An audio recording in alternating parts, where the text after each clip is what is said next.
Dachshund Through the Snow, A Very Murder Christmas, Book 1, written by Rosie A. Point, narrated by Stephanie Richardson. Dear Diary, I could never have predicted the craziness of the past week. It was supposed to be a white Christmas, a fun Christmas, one full of gifts and family and dogs. You know how much I adore dogs. Instead of a white Christmas, I got a red one. And the gift I found under the tree this year? I wouldn't wish it upon my worst enemy. At least there were lots of dogs, right? Anyway, I suppose I'm being cryptic. I'll start at the very beginning. When I had absolutely no idea what my hometown had in store for me. Prepare to be shocked. Holly.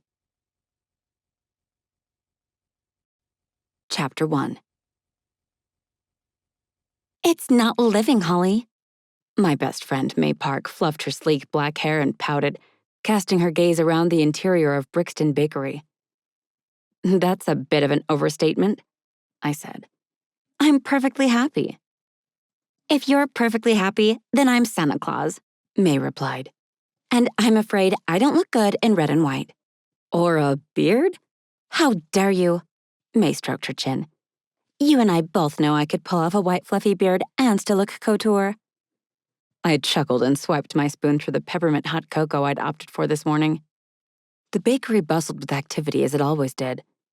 Brixton's was one of the most popular places to grab a quick, sugary bite to eat before starting the day. Besides, the aesthetic was perfect. The steamed-up windows provided a foggy view of the snow-strewn trees peeking from the sidewalk. Christmas music tinkled through the speakers in the corners of the ceiling, and tinsel and lights had been tacked to the counter at the back of the room. Not living, May repeated. Look, I hate to pass judgment, Holly, but I know what's best for you. I've been back in Full Fork for a month, May, I replied. I feel like I'm doing pretty well, given the circumstances. My friend took a sip of the spiced latte she'd chosen and didn't comment. It was an awkward conversation to have, especially during a merry time of year. This was the Hallmark romance movie portion of the calendar, and I'd managed to get myself cheated on and dumped by my fiancé, who had insisted that I didn't need to work because he'd look after me. My insides turned at the memory, and my cheeks heated. It wasn't just the pain of heartbreak that got to me. It was the embarrassment. I'd returned to live in a tiny apartment I could barely afford under the watchful eye of my mother, who meant well, and May, who meant even better. Talk about a tail between the legs moment. You need a holiday romance, May insisted. That's the only way you're going to feel alive again. Romance is in the air. I mean, there are plenty of eligible bachelors in Full Fork. Eligible rich bachelors, might I add. It's different for you and me, I said. You're successful and well-off and beautiful, and I'm an aspiring dog walker from the wrong side of the tracks. You name one guy who'd be willing to date me, and I'll dress up as Santa Claus. I can name several, May replied. And I can fix you up with them. In fact, one of them is Rob Coleman, who happens to be playing Santa Claus in the Christmas play. Don't start with me. I adored May, but she was too fixated on me dating again. Even if you can fix me up with somebody, I don't want a rebound romance. I'd much rather focus on my business. Business? May took another sip of her latte and made even that seem concerned. Yeah, my mom managed to hook me up with my very first client. I grinned. Darlene Richardson. Ugh, that woman's a witch with a different first letter. May. No, I'm happy for you, she said. But are you sure you want to do that? Now? During winter? It's the perfect time of year to spend with doggos. And there's a heated indoor play park in town, for Pete's sake. It's like it was meant to be. Nobody can accuse Full Fork of not being snooty enough. It was a rich town. Yet another reason my mother and I had never quite fit in. Besides, being a dog walker is just the first step in my grand master plan. I spread my fingers, grinning broadly. Once I have enough money saved up, I'm going to start my doggy daycare. and then we can do a joint venture." May smiled at that. My best friend owned a pet cafe. People in Full Fork loved two things: their pets and strange-sounding coffees with extra syrup and cream. May had cornered the market by catering to both rich owners and their pets. "I'm glad you found something to keep yourself occupied. I just want you to be happy, Holly." "I want that too." I just didn't want that happiness to include a dark, handsome stranger who swept me off my feet. I'd had enough romantic sweeping and empty promises to last me for years to come. Did I still believe in love? Maybe. Did I think that Christmas would magically lead to a romance? No, definitely not. The only love I needed was family love and the warm, fuzzy adoration of a cute puppy dog or three. Our server came over and dropped off the box of Christmas cookies I'd ordered to go. I wasn't flush with cash, but I wanted to treat my mother to a special surprise today, to thank her for helping me out. "Shoot," I said, and checked my watch. "I'm due at Miss Richardson's place in 20. I should probably get going." May wriggled her nose from side to side. "Be careful over there." "What? Why?" "Because Darlene is infamously mean. She's a master at spreading rumors and making sure that people know their place, as she puts it." "My mom got me the lead, so she can't be that bad," I said. "Your mom does Darlene's hair," May replied. "That's probably the only reason she hasn't felt the women's wrath yet. Too afraid she'll come out with pink hair instead of purple." "Oh, please. Ma would shave all Darlene's hair off if she gave her trouble." "Precisely. I'm just saying Oh my." "What?" I followed my friend's wide-eyed gaze. In the hubbub, I hadn't heard the bell over the bakery door tinkle. A man had entered. A guy in jeans, a thick jacket, and woolen gloves.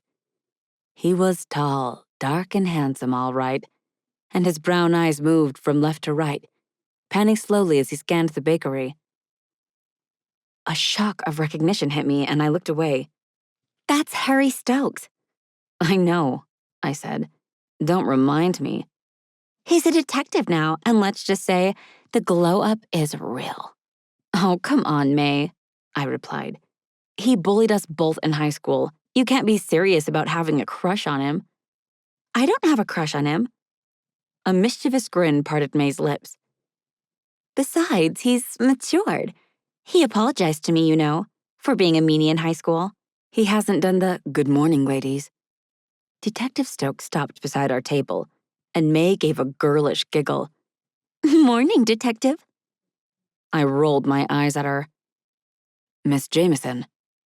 He directed that at me. "It's good to see you back in town." "Thanks."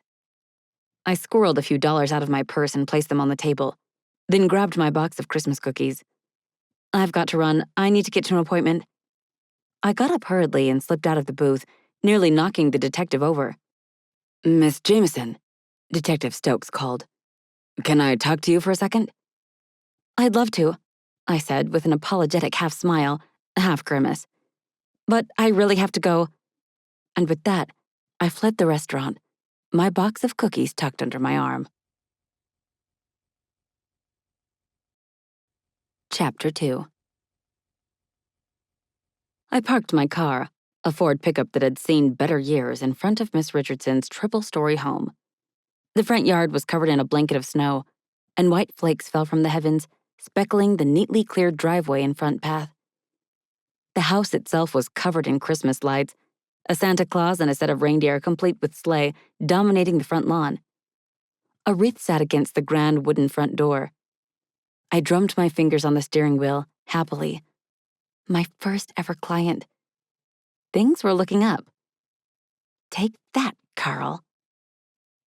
I didn't want my ex to see me now, but I couldn't help a whoop of excitement at getting back at him by proving my independence. He'd never seen me as the type of woman who could work, and had laughed when I'd made it clear that I wanted to start a business of my own, back when we'd been engaged. Now, I had to prove to Miss Richardson that I was worth the time and money. There was a chance that her dog, an adorable dachshund named Dixie, might not like me, though that had never happened before. Animals usually liked me as much as I liked them. I got out of the car, bumped the door closed with my hip, and headed on up the front path to the wraparound porch. "Okay, you've got this," I whispered. I had done about 5 practice runs on the way over, so I put up the sunny smile I'd prepared and pressed a finger to the pearly knob that was the doorbell. Chimes sounded inside. "Good morning, Mrs. Richardson. How are—" I broke off. "Shoot.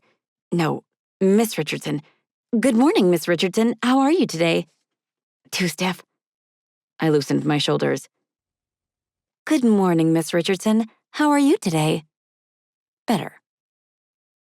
I took a breath, then frowned and pressed the doorbell again. Another series of chimes. I listened hard, but there was nothing but silence. No, wait. What was that? The soft patter of paws and doggy claws on the wood. "Miss Richardson?" I called out. "Are you in there?" I knocked on the front door and it drifted inward. Oh, what on earth? Opting to escape the chill that had already stung my cheeks and turned the tip of my nose pink, I stepped into the foyer. The parquet flooring bore a sheen of polish. The pattering of claws came closer, and Dixie the Dachshund, black fur with a brown snout, rounded the corner, trailing her glittery red lead. "Hello," I said merrily. "It's nice to meet you, Dixie." I'd always been convinced that dogs could understand humans better than we thought. I bent and held out a hand. Dixie sniffed it appreciatively and gave the tips of my fingers a few licks. She barked, a cute yap with an accompanying tail wag. "Where's Miss Richardson? I'm supposed to talk to her first before I take you out for your walk." Dixie erupted into a frenzy of barks at the phrase, "walk." I should have known better. All right, we'll go soon. May I pick you up?" I stroked Dixie and lifted her off the ground, carefully with both hands. She appeared entirely comfortable and encouraged me with more waggings of her tail. "Let's go find Miss Richardson, shall we?" This didn't feel right exactly, but the door had been left open and I didn't want to take Dixie without talking to Miss Richardson first. Wasn't that akin to dog napping? Dixie gave me plenty of licks as we walked, trying to reach my face and neck. "You're too sweet," I said, unable to keep from smiling as we navigated the lower floor. Dixie had come from the left of the foyer, so I headed for the first doorway, nudging the door open with the toe of my boot. "Miss Richardson?" Ice descended down my back. My eyes widened and I froze to the spot, clasping Dixie to my chest. She let out a worried bark this time, but I couldn't bring myself to comfort her. Ms. Darlene Richardson lay draped over the desk in her study, a half-eaten Christmas cookie beside her outstretched hand. Her chest didn't rise or fall. Oh no. "Miss Richardson, can you hear me?" This had to be upsetting for Dixie. Had she come from this room? I stepped backward, trembling. What do I do? What on earth do I do? I set Dixie down. "You wait out here, okay? I don't want you to see anything upsetting." Dixie yipped a reply that I hoped was acquiescence. I held my breath and entered the room, spots already descending on my vision. "Breathe." I approached Miss Richardson, my hand fumbling for my purse and cell phone. Carefully, I reached across the desk and pressed 2 fingers to the side of her throat, feeling for a pulse. Her skin was cold to the touch, and there wasn't so much as a flutter. I snatched my hand away, backpedaling, and slammed into an armchair.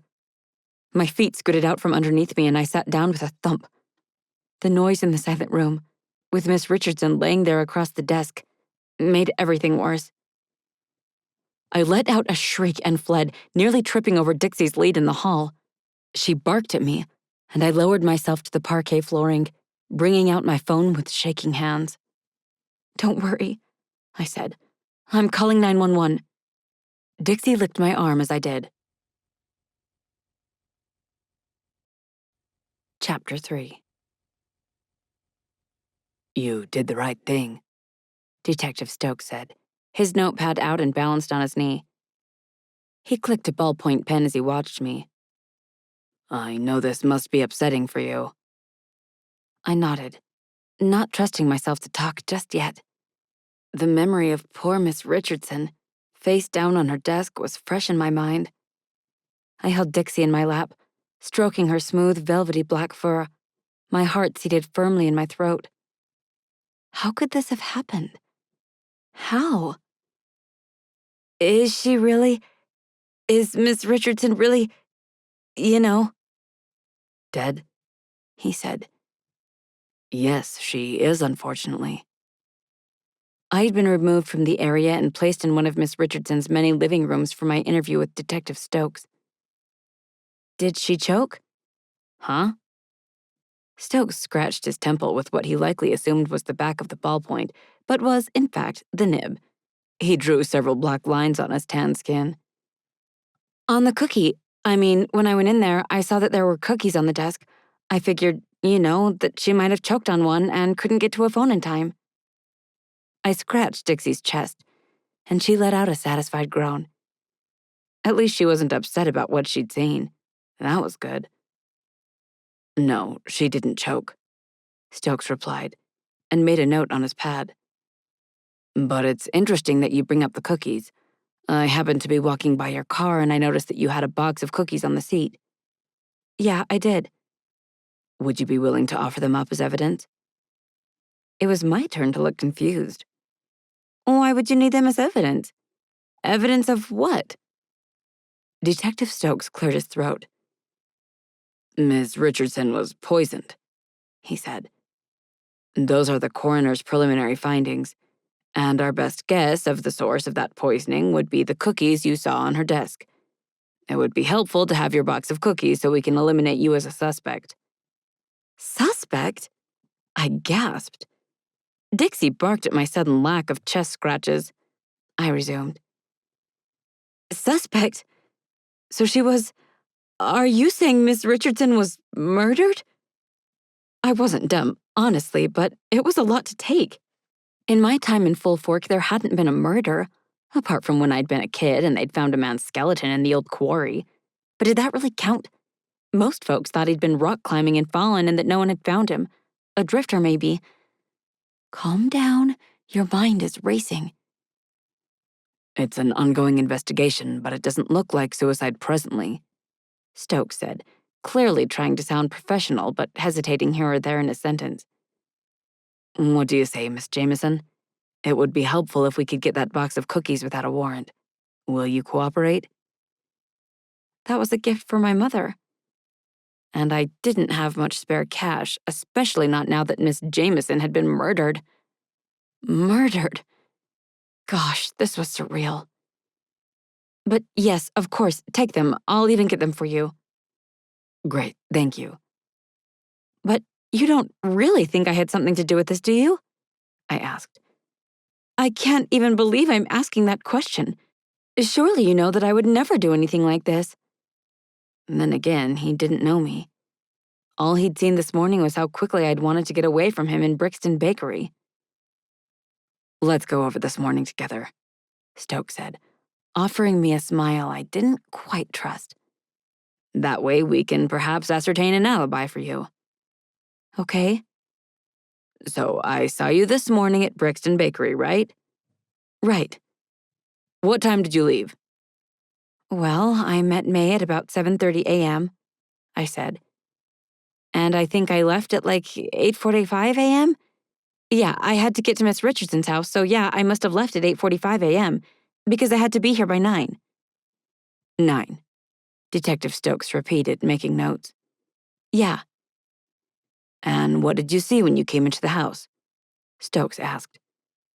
I told him everything that had transpired, from when I'd left the car to when I'd found Dixie and entered the study.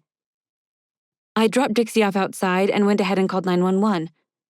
Oh, but first I checked Miss Richardson's pulse. I called her name a few times too because I was hoping she had maybe passed out. I took several deep breaths. And then after I checked her pulse, I kind of fell over into an armchair because I wanted to get out of there. And I was feeling pretty creeped out. Creeped out? Yeah. Detective Stokes made a note of that. What does it matter if I was creeped out or not? I asked. That's a pretty normal response to finding a dead body, I'd say. Maybe I was reading too much into his behavior, but this felt off. Did you ever have an argument with Miss Richardson? He asked. No, never. I've never met her. She's my mom's friend, you see, I said. Ma does her hair, and she got me the client. I was coming by to get Dixie and take her for a walk today. So, you've never talked to Miss Richardson before? No, I said, swallowing.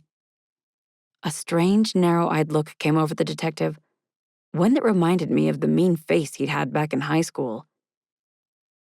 Yet you felt comfortable enough to enter Miss Richardson's home without an invitation. The door was open, I said, stiffening. And I had an appointment with her. I called out her name. And you got no answer? No. So you thought it was okay to enter the house? Look, I know what you're insinuating, I said hotly. And you're wrong. I was just here to pick up Dixie. Detective Stokes stared at me in silence for what felt like an eternity. I didn't know Miss Richardson, and I am sad that she's passed, but I didn't have anything to do with this, okay? Another long quiet. Just relax. He can't do anything to you. He couldn't, right? He didn't have an arrest warrant, and I had fully cooperated, and there was no evidence that I had done anything wrong. Shoot, I had probably been driving when Miss Richardson had eaten that cookie. I shuddered at the thought. Could the murderer have left only moments before I'd arrived? Look, I said, I need to figure out what's going to happen to Dixie, and I have other appointments to get to. That was a lie. This was my only job for the day, since I'd been unable to secure a position as a server at Brixton Bakery, or one of the other restaurants in town. And I certainly didn't want to impose on May at her pet cafe. I'll take those cookies from your car now, Miss Jameson. Detective Stokes produced a white card. You call me if you think of anything else. Right, I said. I'll go get the cookies. I got up, still carrying Dixie, and left the living room, keenly aware of the detective's eyes boring a hole into the back of my head. Chapter 4. I burst out of the living room, anger pulsing in my temples, and nearly rammed into a pretty 20-something-year-old with her ash blonde hair and a braid over one shoulder. Dixie yapped at the change in direction. Excuse me? The woman pressed a hand to her chest. Sorry, I said. I didn't mean to startle you. You didn't scare me. You nearly ran me over. There's a difference. Dixie barked again and followed it up with a low growl. I set her down in case I'd made her uncomfortable, holding the end of her glittery red lead instead. But Dixie barked again. Those barks were aimed at the newcomer. Oh, shut up, the woman said, fluttering her eyelashes. She wore yoga pants, a pair of fluffy-topped boots, and a puffy jacket. She clutched her smartphone in one hand, tapping on it at a speed that should have burned a hole through the glass screen protector, the other clutching a small black book. Hey, I said. There's no need to be rude. Dixie hasn't done anything to you. Are you kidding me? The woman asked. I've had to put up with that dog for years. She's peed in my shoes, chewed up the end of my phone's charger cable, and ran off with my underwear before. Not to mention the time she left a lovely gift at the end of my bed. Who are you? I asked and held my breath. If this was Miss Richardson's daughter, I wasn't exactly excited at the prospect of leaving Dixie with her. She didn't seem to be friends with the dog.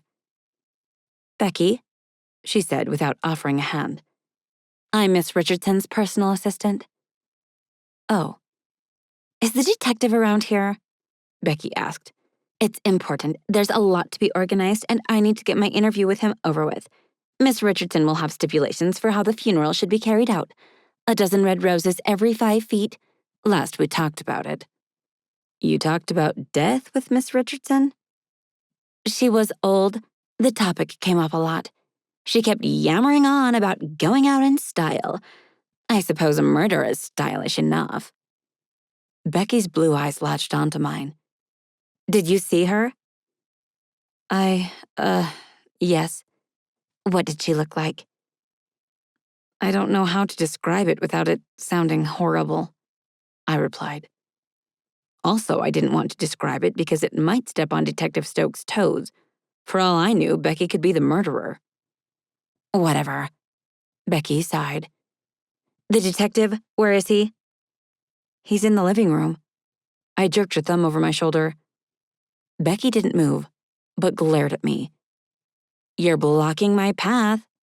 Oh, right, I said, but I hesitated. Becky, my name is Holly Jameson, and Miss Richardson hired me to— Walk that evil little thing. Becky pointed a French manicured fingernail at Dixie. Yeah, I know. I'm her personal assistant, remember? I know her full schedule. She waved the little black book at me. Well, obviously Miss Richardson doesn't need my services anymore. I guess that means I need to give Dixie to you? Becky paled. Me? Yeah, unless Miss Richardson has family who can look after Dixie. Were the police supposed to take her in this case? I wasn't sure what was meant to happen, but I didn't want to let Dixie go to just anyone. In the short time we'd spent together, I'd grown to like the little dog. She had been upbeat and licked and barked to encourage me every step of the way. I suppose I should take her. Becky grimaced and reached out for the lead. Dixie broke into a volley of furious barks. On second thought, you keep her. Me? Keep her? Sure, just until Miss Richardson's brother can get her from Hawaii and take her away, Becky said. But she's not my dog, I said. And as much as I'd love to keep her, my apartment has a strict no pets policy. Much to my chagrin, I'd have loved a dachshund. Then I guess she can go to the pound, or the police can take her to their canine unit, or whatever, Becky said. She's not staying with me. Dixie growled at Becky as if to cement the point. Look, Becky said, drawing close and lowering her voice. Dixie's growling grew louder at the increase in proximity. Look, Becky repeated. Miss Richardson paid me darn well, so if it's money you want to look after the mutt, I can provide it. I'm not taking that dog home with me ever again. Miss Richardson was aware of that when she hired you. I won't even walk the dog, for heaven's sake. I don't care about money, I said, and glanced down at Dixie. I didn't want her to go anywhere she might be unhappy. Could I maybe hide her at my apartment? She was small after all. It wasn't like my landlord would notice if I smuggled her in under a blanket or something. And if there was any trouble, I could take her to Ma's house, right? Just for the night. Everybody cares about money.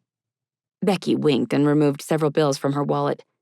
She handed them to me, and I barely accepted them before she let go. This is $400, I hissed, trying to keep a handle on my blood pressure. Yeah, Dixie likes the expensive stuff. I'll text you a list. Let's exchange numbers. I stared at her for a second before prattling off my number. Great, I'll let you know when Miss Richardson's brother's in town. She pushed past me, heading for the living room door. Wait, I said, turning to Becky. What about Dixie's doggy bed, her toys, or her— Fine. Becky whipped out more bills. Just buy new stuff. I doubt you'll be allowed to take anything out of the house. Thanks, I said, scarcely able to believe the amount of money clutched in my clammy palm. It was more than I'd earned in years. Sad, given that I was pushing 27. I'm sorry for your loss. My what? Your loss, Miss Richardson. Oh, right, Becky said, shrugging. Sure, thanks. And then she disappeared into the living room, leaving Dixie and I together in silence. Dixie relaxed. Boy, you really don't like her, do you? Peed in her shoes? I asked. I hope you don't do that to my shoes.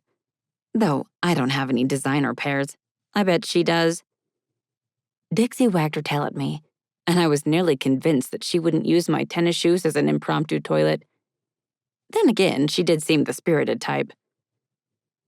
"I guess there's nothing left for us to do but go shopping for new stuff for you," I said. "Are you excited?" Dixie barked, her doggy mouth stretching wide in a grin. I laughed and picked her up again, wishing I could match her enthusiasm. Then again, Dixie wasn't the one who might be a suspect in a murder case. No, I was definitely a suspect in the murder case. We'd better give those cookies to Detective Stokes. I hurried for the exit, my nerves building step by step. Chapter 5. That evening. "Okay," I said, directing it at the bundle of blankets in my arms. "We're going to have to do this quietly, Dixie. No barking or tail wagging, or groaning, growling, farting. No noise at all. If Mr. Sharnick finds out I've got a dog in the building, he'll flip his wig. Literally, he wears a toupee." Dixie, quite dutifully, didn't make a sound. She did, however, poke her wet nose out from underneath the pile of blankets and sniffle the cold air. We stood on the threshold of my apartment building steps, a 3-story apartment block made of brick and mortar, with a glass front door that had a crack in it. The crack allowed wind to whistle through the foyer and first floor. Thankfully, I was on a third. That also meant I'd have to take 3 trips up and down the stairs to grab the new doggy stuff I'd bought Dixie, while avoiding Mr. Sharnick and Mrs. Dolman on the 2nd floor. She liked nosing around, and she was definitely the type to report rule-breaking. "All right," I said, glancing up at the darkening sky. The snow had stopped, but the weather forecast said there was more due overnight. "Let's do this." I tucked Dixie's nose back into the blankets and hurried toward the front door. My building was on the wrong side of the tracks, according to the majority of Full Fork citizens. The town itself had been divided from the offset into those who had money and who had founded the town, and those who had come to work the farms and in the processed food factory that had helped build Full Fork. While folks on my side of town had broken their backs working, the founders had grown rich on the profits. But the factory had closed long ago, and Full Fork was a tourist town now. I made my way up the steps inside my building, passing the 1st and 2nd floor landings without incident. "Miss Jameson!" The gruff voice came from the end of the hall, and my heart dropped like a lead weight. "Miss Jameson!" I turned and forced a smile, laying one hand atop the blankets that contained Dixie. "Good evening, Mr. Sharnick." "Where have you been?" he asked, hustling over to me, touching a self-conscious hand to his hairline. "I heard you got into some trouble today. Is that right?" I forced a smile. "Trouble? Me? You've got the wrong girl, Mr. Sharnick." "Oh, yeah?" He was tall and skinny, always immaculately dressed, even if his clothes were on the older side. "I happen to know Missy down at the pet store, and she said that she saw you there today. Something about a dog." "A dog?" I managed not to squeak. Dixie wriggled, and for one horrible second I was sure the jig was up. But my landlord didn't notice the movement. "Yeah, a dog." "You must be mistaken, Mr. Sharnick. You know I don't own a dog," I said. "But I started my dog walking business today. Maybe that's what Missy meant." "If you were dog walking, why were you at the pet store?" "Picking up something for a client." I shrugged. "If you'll excuse me, I've had a long day and I'd like to get to bed." I feigned a yawn, then shuffled off up the stairs, not daring to look back until I'd reached the 3rd floor landing. As expected, Mr. Sharnick stood below, his fists on his hips as he watched me. "I'm allergic to all animals of every kind, you know. You bring one into this building and I'll know about it, hear me? I'll know." "Have a good night, Mr. Sharnick." I unlocked my apartment door and entered it, trying to close it calmly behind me. I drew the latch and let out the breath I hadn't realized I'd been holding. "We did it," I whispered to Dixie, removing the blanket from her head. She wagged her tail, blinking dough-brown eyes up at me, but thankfully didn't bark. "Okay, Just give me a few minutes to get everything from the car and I'll get you set up, all right? I poured water into a bowl for Dixie and left it on the floor in my tiny kitchenette. The entirety of the apartment consisted of an open-plan kitchen and living room, a small bathroom with a shower, and my bedroom, complete with a double bed that squeaked every time I turned over and was on the edge of collapse. Still, it was home. 2 trips down to the car and 10 minutes later, and I had Dixie's things upstairs. She jogged back and forth in the apartment, sniffing things while I set everything up for her, and finally opted to settle on my sofa instead of the fluffy doggy bed I'd bought her. I switched on my tiny TV and flicked through the channels until I found a show about a dog whisperer. This way, if Dixie barked and Mr. Sharnak or one of my neighbors heard, I could pass it off as being from the show. Simple. I turned on the lights on my tiny Christmas tree and smiled at the flicker of merriment they created. I'd done my best to decorate my apartment on a budget, from the wreath on the front door to the Christmas tree with its homemade trimmings. Okay, I said, fisting my hips. Guess we better get started on dinner, right? It was great to have company. It sure beats spending all night comfort eating and thinking about how badly I'd failed at life.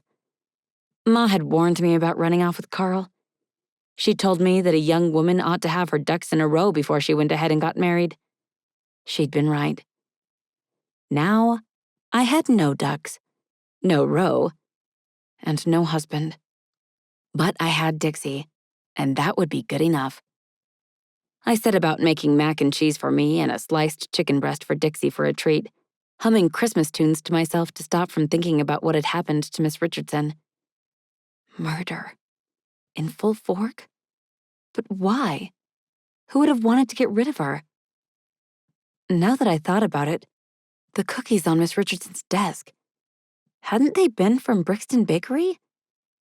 I couldn't be sure, but my phone buzzed on the kitchen counter and I lifted it. A text message had bleeped through from another of my new leads for my dog walking business. Mr. Malone had a collie who needed special attention. Going to have to cancel our appointment. Sorry, M. Malone. I slumped. Is everything okay? I texted back. Mr. Malone read the message but didn't reply. Shoot, I muttered. Oh, shoot. This is because of Miss Richardson, isn't it?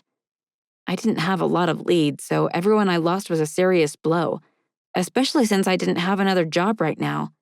The little money my grandmother had left me had fast run out. If I didn't figure out something soon.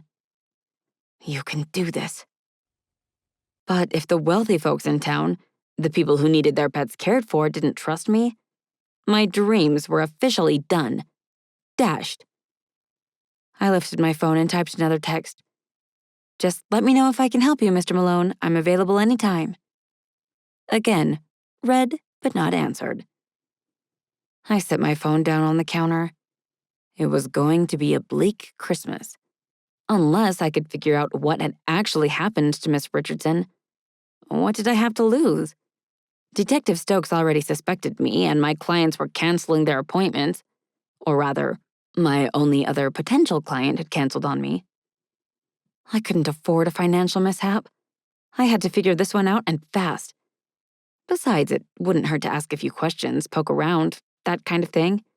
It would give me something to do instead of sitting on the sofa and hoping another client would materialize. Was I really going to do this?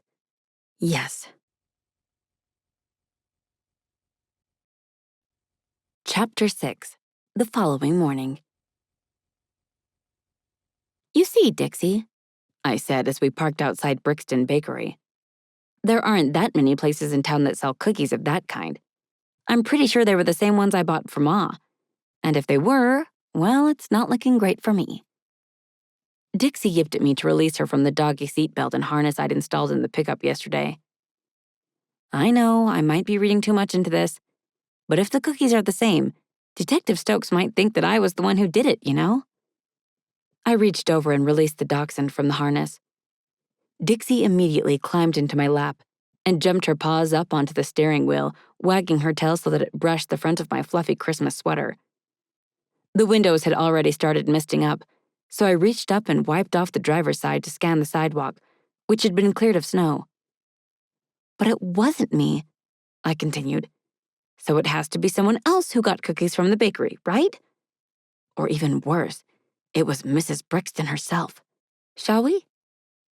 I checked Dixie's winter outfit. A Christmas doggy sweater that covered her body but allowed mobility, was straight and snug, then opened the door and got out into the cold. I carried Dixie in my arms, stroking her soft ears. "Would you look at that?" I whispered. Brixton Bakery, usually so full of life, bustling with customers and Christmas vibes, was as silent as the grave. The sign hanging in the glass front door read, "Closed." This couldn't be a coincidence, right? The bakery was closed the day after Miss Richardson had been murdered? By cookies? That might have come from this very bakery? Huh. Dixie whined and snuggled closer to my chest. My gaze wandered up and down the street, as if the usual activities of the townsfolk would provide answers. Interestingly, the bakery was flanked by a florist on its left and an empty building on the right. The dusty state of the windows said it had been closed for some time. A throat cleared beside me, and Dixie released a gruff bark. "Oh, hello," I said, turning to the newcomer. Mrs. Brixton, the owner of the bakery, stood a foot away, having just emerged from her silver sedan. She wore her gray hair in a bun and had opted for a long black trench coat, the collar lifted around a tartan scarf. For once, she wasn't smiling. "How are you today, Mrs. Brixton?" I asked. Dixie rumbled a growl against my chest, and it set me on alert. My experience with Dixie was that she was a lovely creature, but this was the second time she'd taken a disliking to someone who might have been a suspect in the murder case. "I've been better," the baker sighed. "I'm sorry, dear, but we're closed today." "May I ask why? I was hoping to grab a box of cookies for my mother." "Kind of true. I'd planned on using that as my excuse for coming into the bakery to press Mrs. Brixton for information. There's been an incident." "Oh?" Mrs. Brixton's eyes wandered to the abandoned building next door. "I'd prefer not to talk about it." "Do you know when you might be opening again?" I asked. "When the police have finished their ridiculous prying." The baker snapped, then exhaled. She came over and patted my arm. "I'm sorry, dear. I don't mean to get upset like that." Again, Dixie rumbled against my arms. She didn't like Mrs. Brixton too close. "The police are involved?" I asked. "I'm so sorry to hear that." And I was lucky that the rumor mill in town hadn't yet informed Mrs. Brixton that I had been at the crime scene yesterday. Anyway, my hunch had been correct. The cookies must have come from the bakery. But if that was the case, then Mrs. Brixton was a suspect. Had she known Darlene? Been friends with her? Perhaps even enemies? "I'm going to miss hanging out at the bakery," I said, looking for a way to extend the conversation. "Say, have you ever considered buying the place next door?" I nodded to the abandoned store and its dusty windows. "You could serve even more customers." "I would love to," Mrs. Brixton said, sighing again. "But that store has already been bought, or was in the process of being bought at least." "Oh, that's a pity. I wonder what the owner will do with it." "I'm not sure, but knowing Darlene, it was something ridiculous." Mrs. Brixton's tone turned acidic. She had her eccentricities. "Darlene Richardson?" I asked, and Dixie's ears perked up at the mention of her deceased owner's name. "That's her," Mrs. Brixton said. "She was buying the place next door, and making a big deal about it, too. Not that it matters now, silly woman." "I take it you didn't like her?" "I didn't say that. Don't put words in my mouth, dear," Mrs. Brixton said, primly. "Anyway, I had better go. I only stopped by to ensure the alarm was set." With that, she got back into her sedan, started the engine, and faffed for a bit before driving off. She refused to make eye contact with me the entire time. "Interesting, don't you think?" I whispered to Dixie.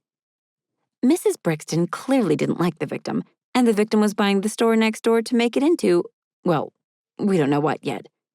So, could it be that Mrs. Brixton wanted that space for her store? Perhaps she'd gotten into an altercation with the victim over it?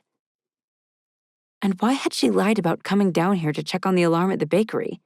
She hadn't even gone inside. Something was mighty fishy here. The more I thought about it, the more it seemed like Mrs. Brixton was the most likely suspect. On the cop shows, they always talked about having a motive or an alibi. If I could figure out whether Mrs. Brixton had either of those, it would set me on the track to solving the case. My tummy growled and I petted Dixie on the head. What do you say we think about this over breakfast? I know the perfect place we can go. Chapter 7. The May Pet Cafe had picked up the slack that Brixton Bakery had created. Customers filled the booths and seats inside, and the sounds of chatter, barking, and the occasional meow created a cacophony that was music to my ears. I squeezed past a young woman on the way out with her German Shepherd, nodding a greeting. I didn't recognize her, but it was easy to be friendly in a small town full of animal lovers. I wound my way between tables and animals, Dixie letting out a few barks and sniffing the air. By the time I reached the back counter where May's staff fulfilled orders, Dixie wriggled back and forth in my arms. Okay, I said, but you'll have to stay on the end of the lead. Rules are rules. I put Dixie down, allowing her to wander and sniff with the range the lead provided. Holly! May waved from the cash register. She swept over, her glossy black hair bobbing. She did a turn and gestured to her candy cane-striped apron. What do you think? Festive, right? It's perfect, I replied. Do you have time to chat? Sure, let's grab a booth in the back. She gestured to one of the free booths and we wound toward it, followed by one of the servers, wearing an equally cutesy apron. I loved the decor in this place. The neat white tiles, the pictures of dogs on the walls, and the baby green and pink vinyl cushioned stools and booths reminded me of a dollhouse I'd played with as a child. Not to mention the place smelled like a heavenly mix of pet shampoo and coffee. Take a seat, May gestured. I sat down and hooked the end of Dixie's lead onto the secure peg against the side of the booth so she could sniff at her leisure. Each booth was equipped with a set of doggy water and food bowls that owners could fill from the dog treat portion of May's menu. Tina, May said to the server, get that adorable dachshund a number 7 on me, and I'll take a hazelnut latte and a pulled pork sandwich. Wow, that sounds amazing. Can I have the shredded chicken on whole wheat and a cappuccino with cream? Absolutely. The server noted the orders down on her pad with a flourish, then sped off. Man, I said, leaning in. Business is booming in here. It's the overflow from Brixton Bakery. May pursed her lips. She'd opted for a gorgeous shade of red lipstick today, and apart from the apron, wore a sleek cream turtleneck sweater and a pair of black slacks. Elegant as always. May always looked like $1 million, whereas I was a dollar store kind of gal. So you heard about that? I asked, keeping an eye on Dixie as she roamed. She was in the process of making friends with a chihuahua at the booth next to ours, butt sniffing included. Oh, I heard all right. May leaned in. There isn't a thing I haven't heard this morning. Everything from Mrs. Brixton having poisoned Darlene to it being, well, you. I grimaced. That's horrible. I don't want people thinking that. I told you about Mr. Malone, right? I had texted May this morning. Yeah, I'm so sorry, Holly. But on the bright side, if things don't work out with your dog walking plan, you can always come work here. I don't want to be a burden on you. It's a tough economy. The last thing you need is more servers than you know what to do with. Hello? Have you seen this place? Sure, Brixton's might be opening up again in the future. But now, these new customers have gotten a taste of what it's like here, May said. They'll definitely be back for me. I envied her confidence. Anyway, nothing is said and done yet. Once the real murderer is arrested, people will realize that I'm innocent and business will pick up again. My attempt at confidence fell flat. Okay. May's slow response was an attempt to hide her doubt. I appreciated that she cared as much as she did about me. I just wished that concern didn't make me feel about 2 inches tall. The server returned with our order, first decanting shredded chicken and fresh water into Dixie's doggy bowls before serving our meal. Once she was gone, I scooped cream off the top of my cappuccino, meeting May's gaze. "What have you heard about Mrs. Brixton?" I asked quietly. May didn't need a second invitation to gossip. She leaned in, though I doubted anyone would hear our conversation over the noise in here. Mrs. Brixton and Darlene did not get along. Rumor has it they were seen arguing yesterday morning before it happened, if you know what I mean. Right in front of the bakery. I wonder why. That I don't know. Oh, and there was something else, though it's about Darlene rather than Mrs. Brixton. What is it? Apparently, Darlene had a young lover, a guy she was dating in secret who was like half her age. Nobody knows who he is, but it's bound to come out eventually, especially now that she's dead. I chewed on the inside of my cheek. Anything else? May pulled a face and took a bite of her sandwich. Don't avoid the question, May. I need to know everything if I'm going to... My friend swallowed. If you're going to what?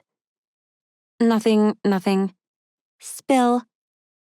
I couldn't keep things from my friend. I'm asking questions about the case, that's all. I figure if I can work out who had a connection to Miss Richardson, then maybe I can clear my name. Ooh. May's eyes widened. Don't let Detective Stokes catch you. I bet he won't like that one little bit. No, he won't. But quite frankly, I don't care what he does or doesn't like. He wasn't exactly nice to me yesterday morning after it happened. I glanced at Dixie, who was halfway through her shredded chicken. He was just doing his job, Holly, come on. Sure, but that doesn't mean I have to like him. You're protesting a lot for a woman who supposedly doesn't like the handsome policeman, May replied. Would you just tell me what else you've heard, please? I could use a change of topic. There's nothing else except for rumors about you, May said softly. I'm sorry, Holly, but just about everyone in town seems to think that you were the one that did it. There's a story going around that you had a box of the exact same cookies in your car as the ones that poisoned Darlene. Oh boy. And then I saw it. The furtive glances from the pet owners in the store. The worried expressions. The gossiping behindhand. People seriously thought I'd done it. My skin crawled at the extra attention, and I dipped my head. That's awkward. It's okay, May said. I don't care what anyone thinks. I know you wouldn't hurt a fly. Now I had to hope that Detective Stokes shared the same opinion. Chapter 8. Dear Diary, what a weird start to the week. I thought Christmas was going to be great this year. I thought it would help me forget everything that happened over the past few months, the challenges and the pain. But this week has presented a new set of challenges. A woman has been murdered. I have a dog to take care of when I'm not supposed to have any pets in my apartment, and the whole town thinks I'm the murderer. I have to figure out who did this. I just have to. Even as I write that down, it sounds irrational to me. But it feels like the best course of action. I mean, what's the alternative?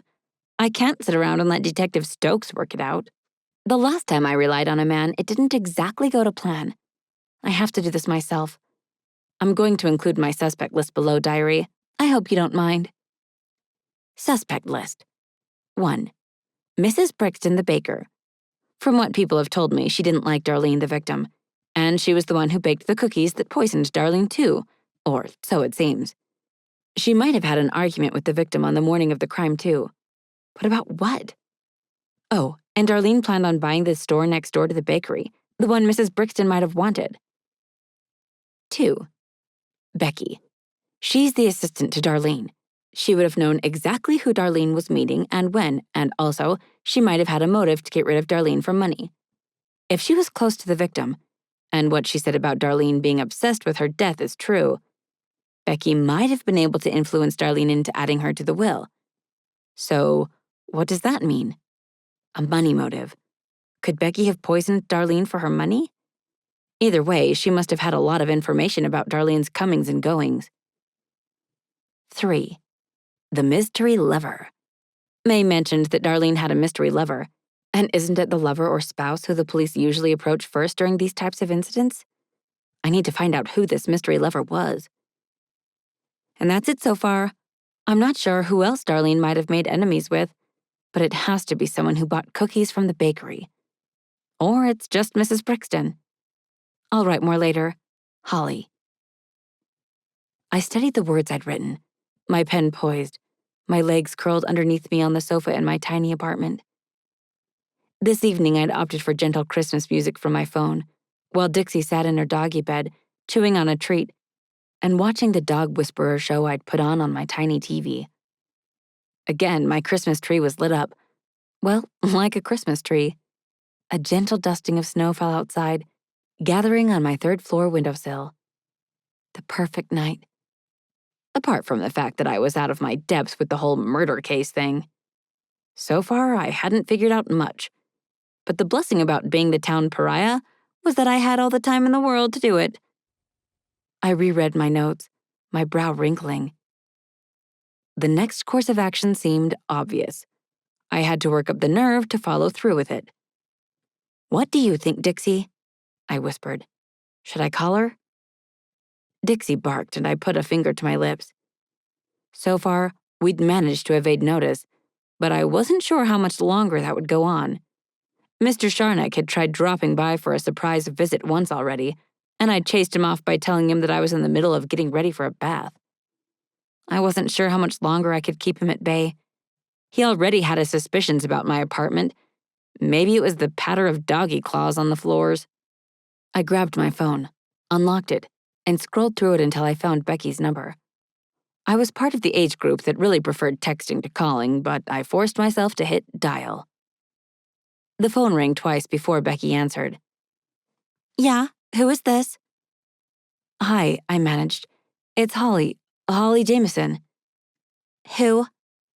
"We met yesterday at Miss Richardson's house. I'm the one who's, looking after Dixie." "Oh, right. Look, I'm kind of in the middle of dinner right now, so if you could call back later, that would be great." "Right. I just wanted to ask if you'd mind meeting with me tomorrow. There are a few things I'd like to discuss with you, related to Dixie." "I feel like I gave you enough money to look after the dog. It's not money," I said quickly.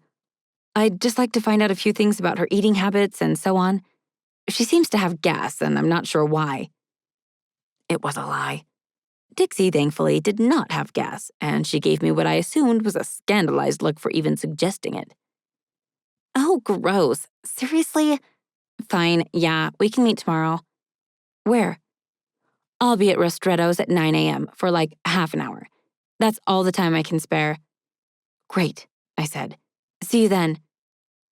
She hung up without saying goodbye. Thank goodness for that. Now I could get some information out of Becky. Though I wasn't sure how much she'd be willing to share with me if she was the killer. Oof. Good thing we're meeting in a public place, right? I set aside my diary, pen and phone, and went over to pet Dixie. I was kidding about the fart thing, by the way. Dixie gave a groan. "I know you're a lady, and a lady never toots in company," I said. "Even if that company is not that ladylike themselves. Does that make sense?" Hopefully, Dixie wouldn't judge me too harshly.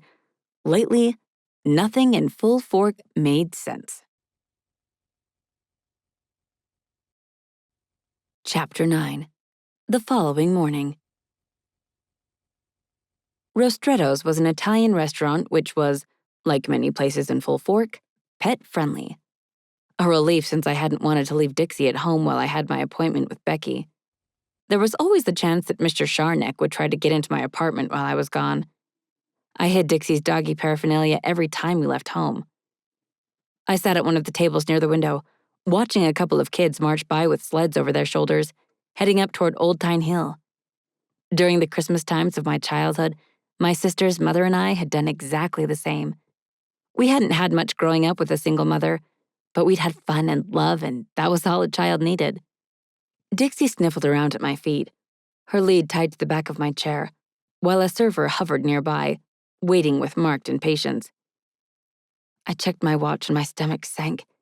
It was already 10 minutes past 9. Was Becky going to stand me up?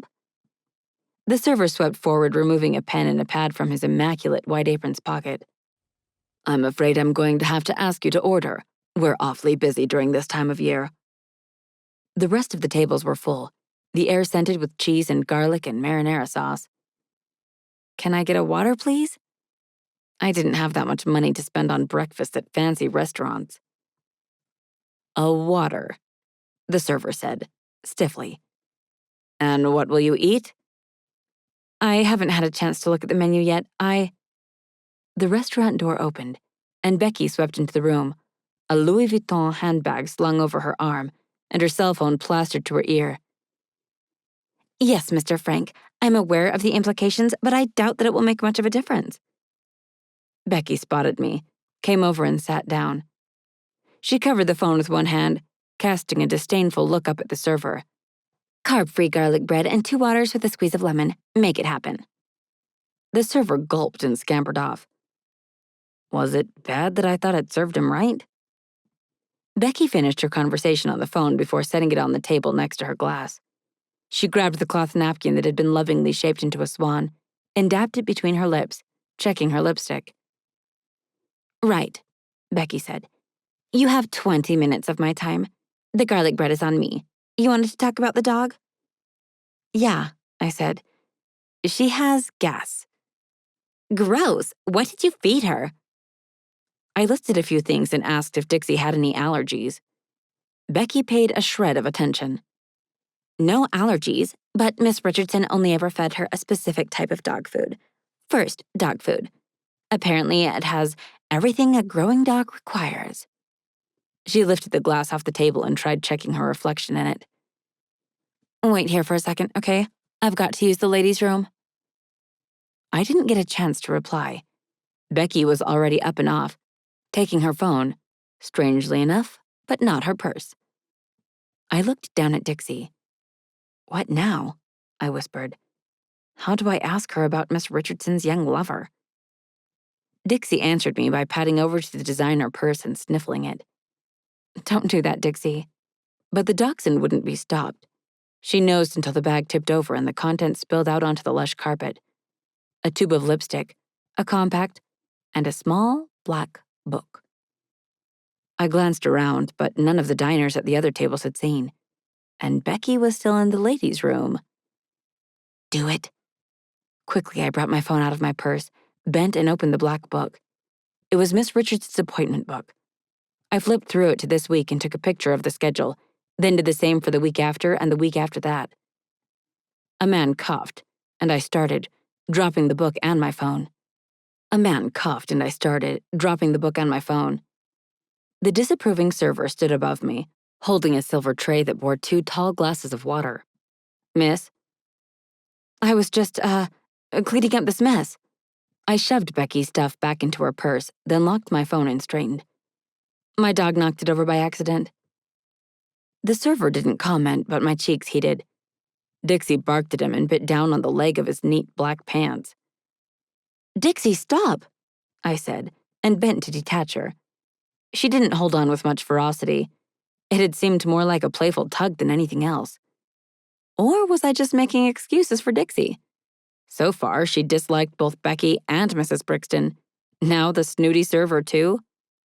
But she'd been fine with me the other day. "I'm sorry about that," I said to the server. "She's a little excited." "What's going on?" Becky had arrived back at the table. "Where's my carb-free garlic bread?" "We don't serve carb-free garlic bread, miss." The server swept his gaze toward me and opened his mouth again.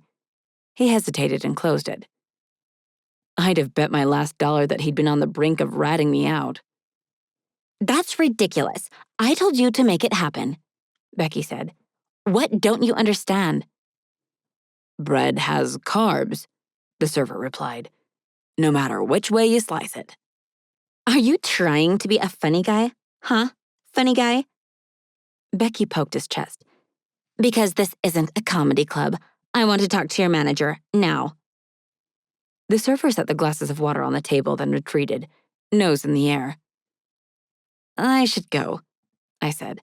I think the dog food brand you suggested will help with the farting. The word farting came out louder than I had intended, and right when the pleasant piano music from the speakers lulled. Several of the restaurant's diners turned in their chairs. You can't leave without trying the carb-free garlic bread. I'm sure it's great, but Dixie's getting antsy. Right. Becky pulled a face at the dog. Dixie growled right back at her. Maybe you should leave then. Thanks for your time. I unhooked Dixie's lead from the back of my chair, pulled on my gloves, and got out of there while the getting was good. Chapter 10. Out in the street, I paused to take a breath and pick up Dixie so her paws wouldn't get cold on the paved sidewalk. The wrought iron lamps up and down the road had been wound with wreaths and lights, and similar decorations hung high above the thoroughfare, lights twinkling even though it was early. I took a breath and released a small cloud of smoke into the atmosphere. Okay, I'm not sure if you're being naughty or if that was pure genius. We got some information. Dixie let out a joyful yap. Good job, I said. It seems like you're better at investigating than I am. I ruffled Dixie's ears, then started toward my old pickup. I smiled at people who passed me by, but most didn't return the greeting. The more smiles I didn't get back, the more determined I became. I had my evidence now. Hopefully. There has to be something in Miss Richardson's planner that will clear things up. Goodness, what if the suspicious lover's name was in there? A man rounded the corner as I reached the pickup, and I did a double take. Ugh, it was Detective Stokes, and he was headed this way. I fumbled my keys out of my purse one-handed, holding Dixie carefully, then promptly dropped them on the sidewalk. Clumsy, I murmured. Miss Jameson. Detective Stokes bent and retrieved my car keys before I could. He held them aloft, frowning at the fluffy Dalmatian keychain. You ought to be more careful. Thanks, I said, taking the keys from him. It's the gloves. And the dog. But thanks for your concern. The last part came out bitter. Not what I had intended, but maybe I had pent-up irritation when it came to Stokes. Just doing my job. Oh? I unlocked the passenger door and put Dixie inside the car. I strapped her into her harness, then switched on the interior heating. Are you here to interview me? Huh? No. You said you were doing your job. You're a detective. Nah, I meant that public safety is my job. You're the public, and I wouldn't want you to slip while you're getting into your car.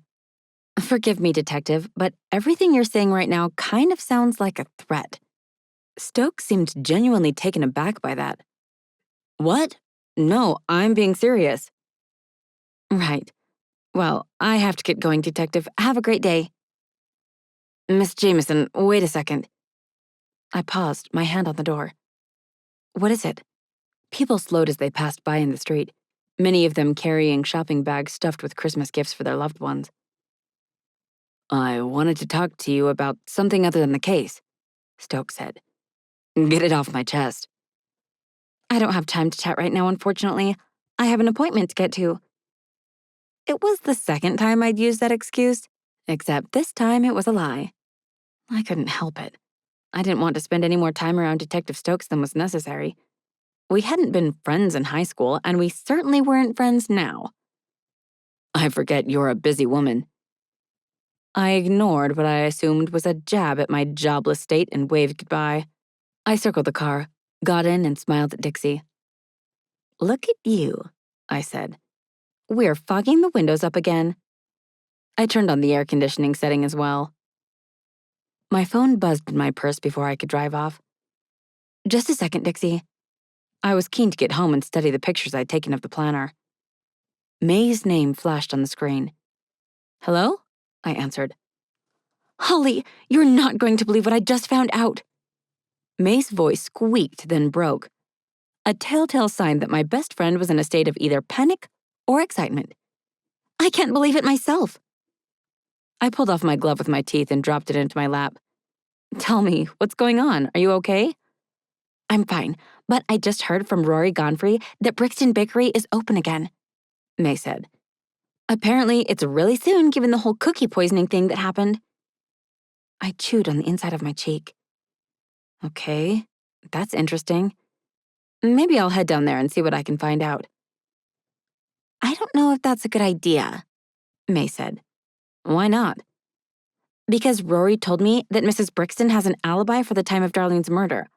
Apparently, she was in the bakery all morning, and before that, she was at home with her husband. Multiple people can confirm her whereabouts.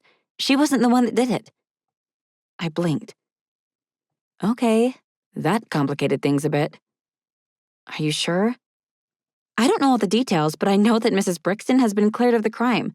The police must have something that proves her innocence. Shoot.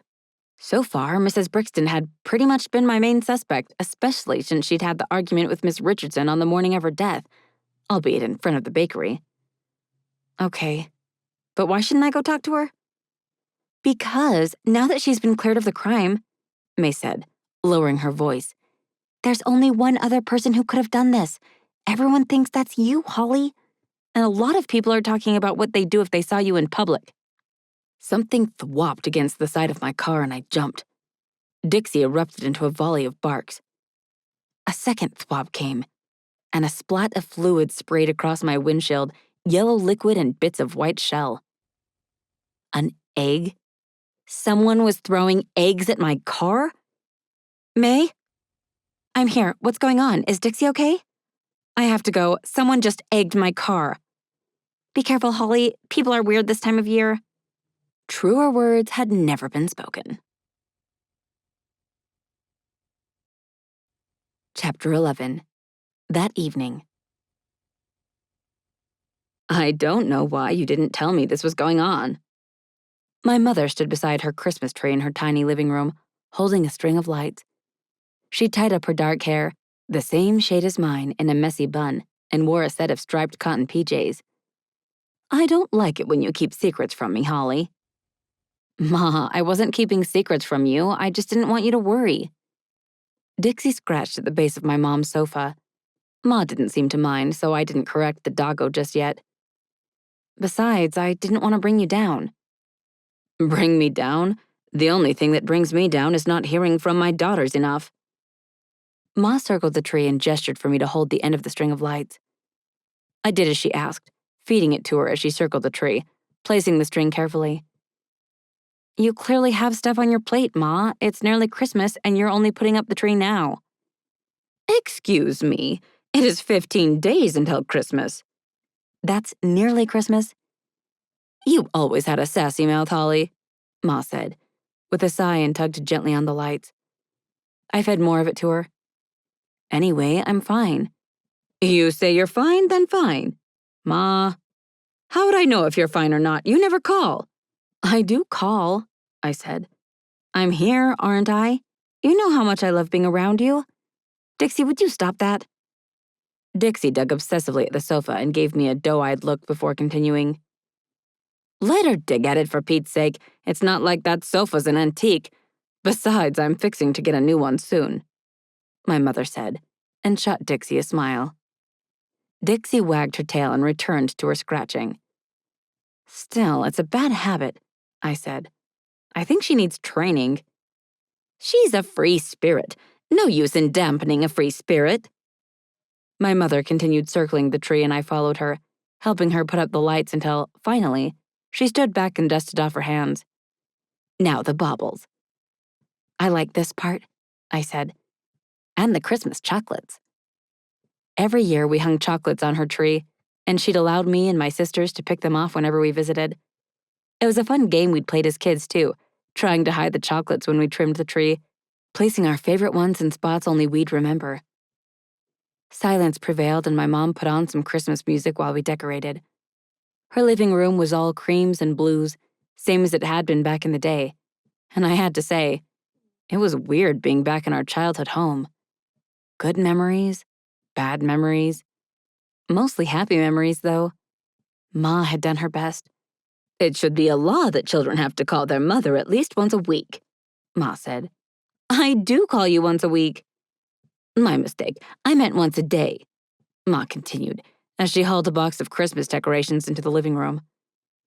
I'll call you more, Ma. I love talking to you, you know that. My mother harumphed. It's not just you I'm talking about. Victoria's always off in her own fantasy land, and Jamie wouldn't know how to call, let alone text. You know what a nature girl she is. I laughed. They love you, and they're coming for Christmas, right? I'm not sure yet, Ma said. I hope so. I drew my mother into a hug, and she released a sigh. At least I'll always have you, my crazy, curious, silly little girl. Silly? Good silly, Ma said, and patted me on the back. You take a break, sweetheart. Go sit down and have some cocoa. I'll make it for you. I knew better than to argue. When Ma said sit, you sat, no matter how old you were. Even Victoria, who was well on her way to 40, listened when Ma spoke. I plopped down on the sofa and brought out my phone, opening it to the pictures I'd taken of the appointment book. I'd already been over it briefly, but cleaning my pickup had taken time, especially in the cold. Dixie barked at me until I lifted her up beside me, then settled with her head on my thigh, blinking her doggy lashes. Aren't you cute? I don't understand how anyone wouldn't love you, I said, then returned to my scanning of the book. The day of the murder didn't hold any appointments in the morning, barring mine to pick up Dixie, but there was one in the afternoon with a Mr. Harrell. In fact, there were several throughout the week with that same guy, most of them having taken place either at Miss Richardson's home or Brixton Bakery.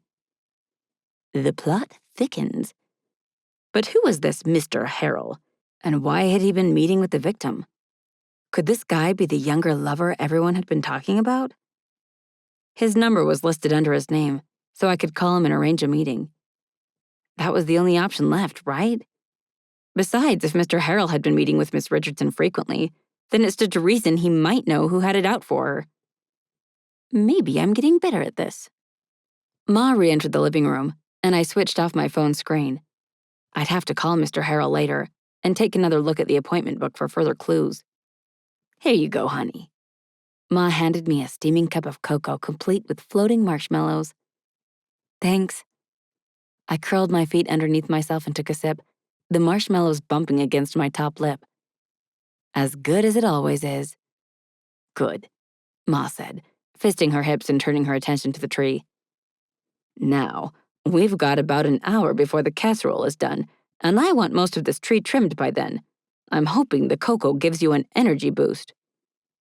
Ah, so there was an ulterior motive for the cocoa? There always was, Ma replied. Whether it was to bribe you girls into being quiet or into helping me with something. I laughed at that. Ma stared at me for a good minute, completely quiet. What? You know, she said.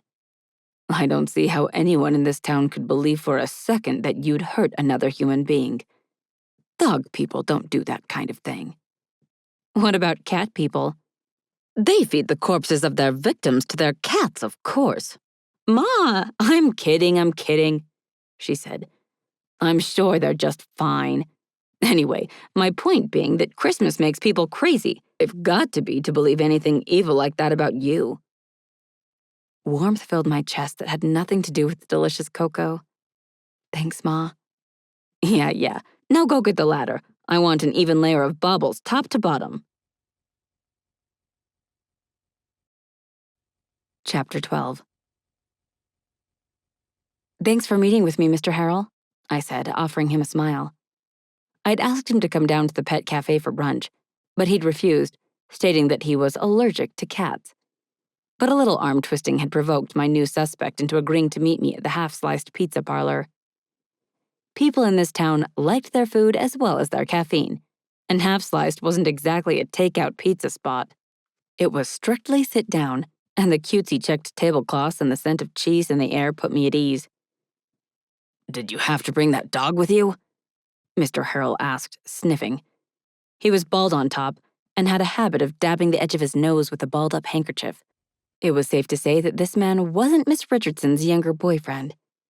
I'm not good with pet hair. Dixie's allowed in here, I said. Sorry about your allergies. It's not an allergy to dog hair, just hair in general. I'm not a fan. I was struck by how weird that comment was, but I let it fly. I didn't want to make him more uncomfortable than he was already. I needed him to talk, and I was still kind of figuring out how I'd make that happen. That's right, fumble through it, that'll end well. But it was difficult to think with so many sets of eyes staring at you from across the room. I'd cleaned the egg off my pickup easily in comparison to how long it was going to take to remove the egg from my face. Metaphorically speaking, of course. I asked to meet with you today to talk about Dixie, actually. Who's Dixie? Mr. Harrell asked. I gestured to the dachshund, who had settled at my feet and waited patiently. Dixie, Miss Richardson's dog? Oh, Darlene's dog, yeah. I understand you're a friend of the family? A friend? I'm an associate, he said, narrowing his eyes. Just who exactly are you? I'm Miss Richardson's dog walker. Or, I was until this terrible event took place, I said. I was asked by her assistant Becky to look after the dog, but it's difficult. I trailed off, glancing to the side as I came up with the next part of my spiel. Boy, being accused of murder had sure turned me into a liar.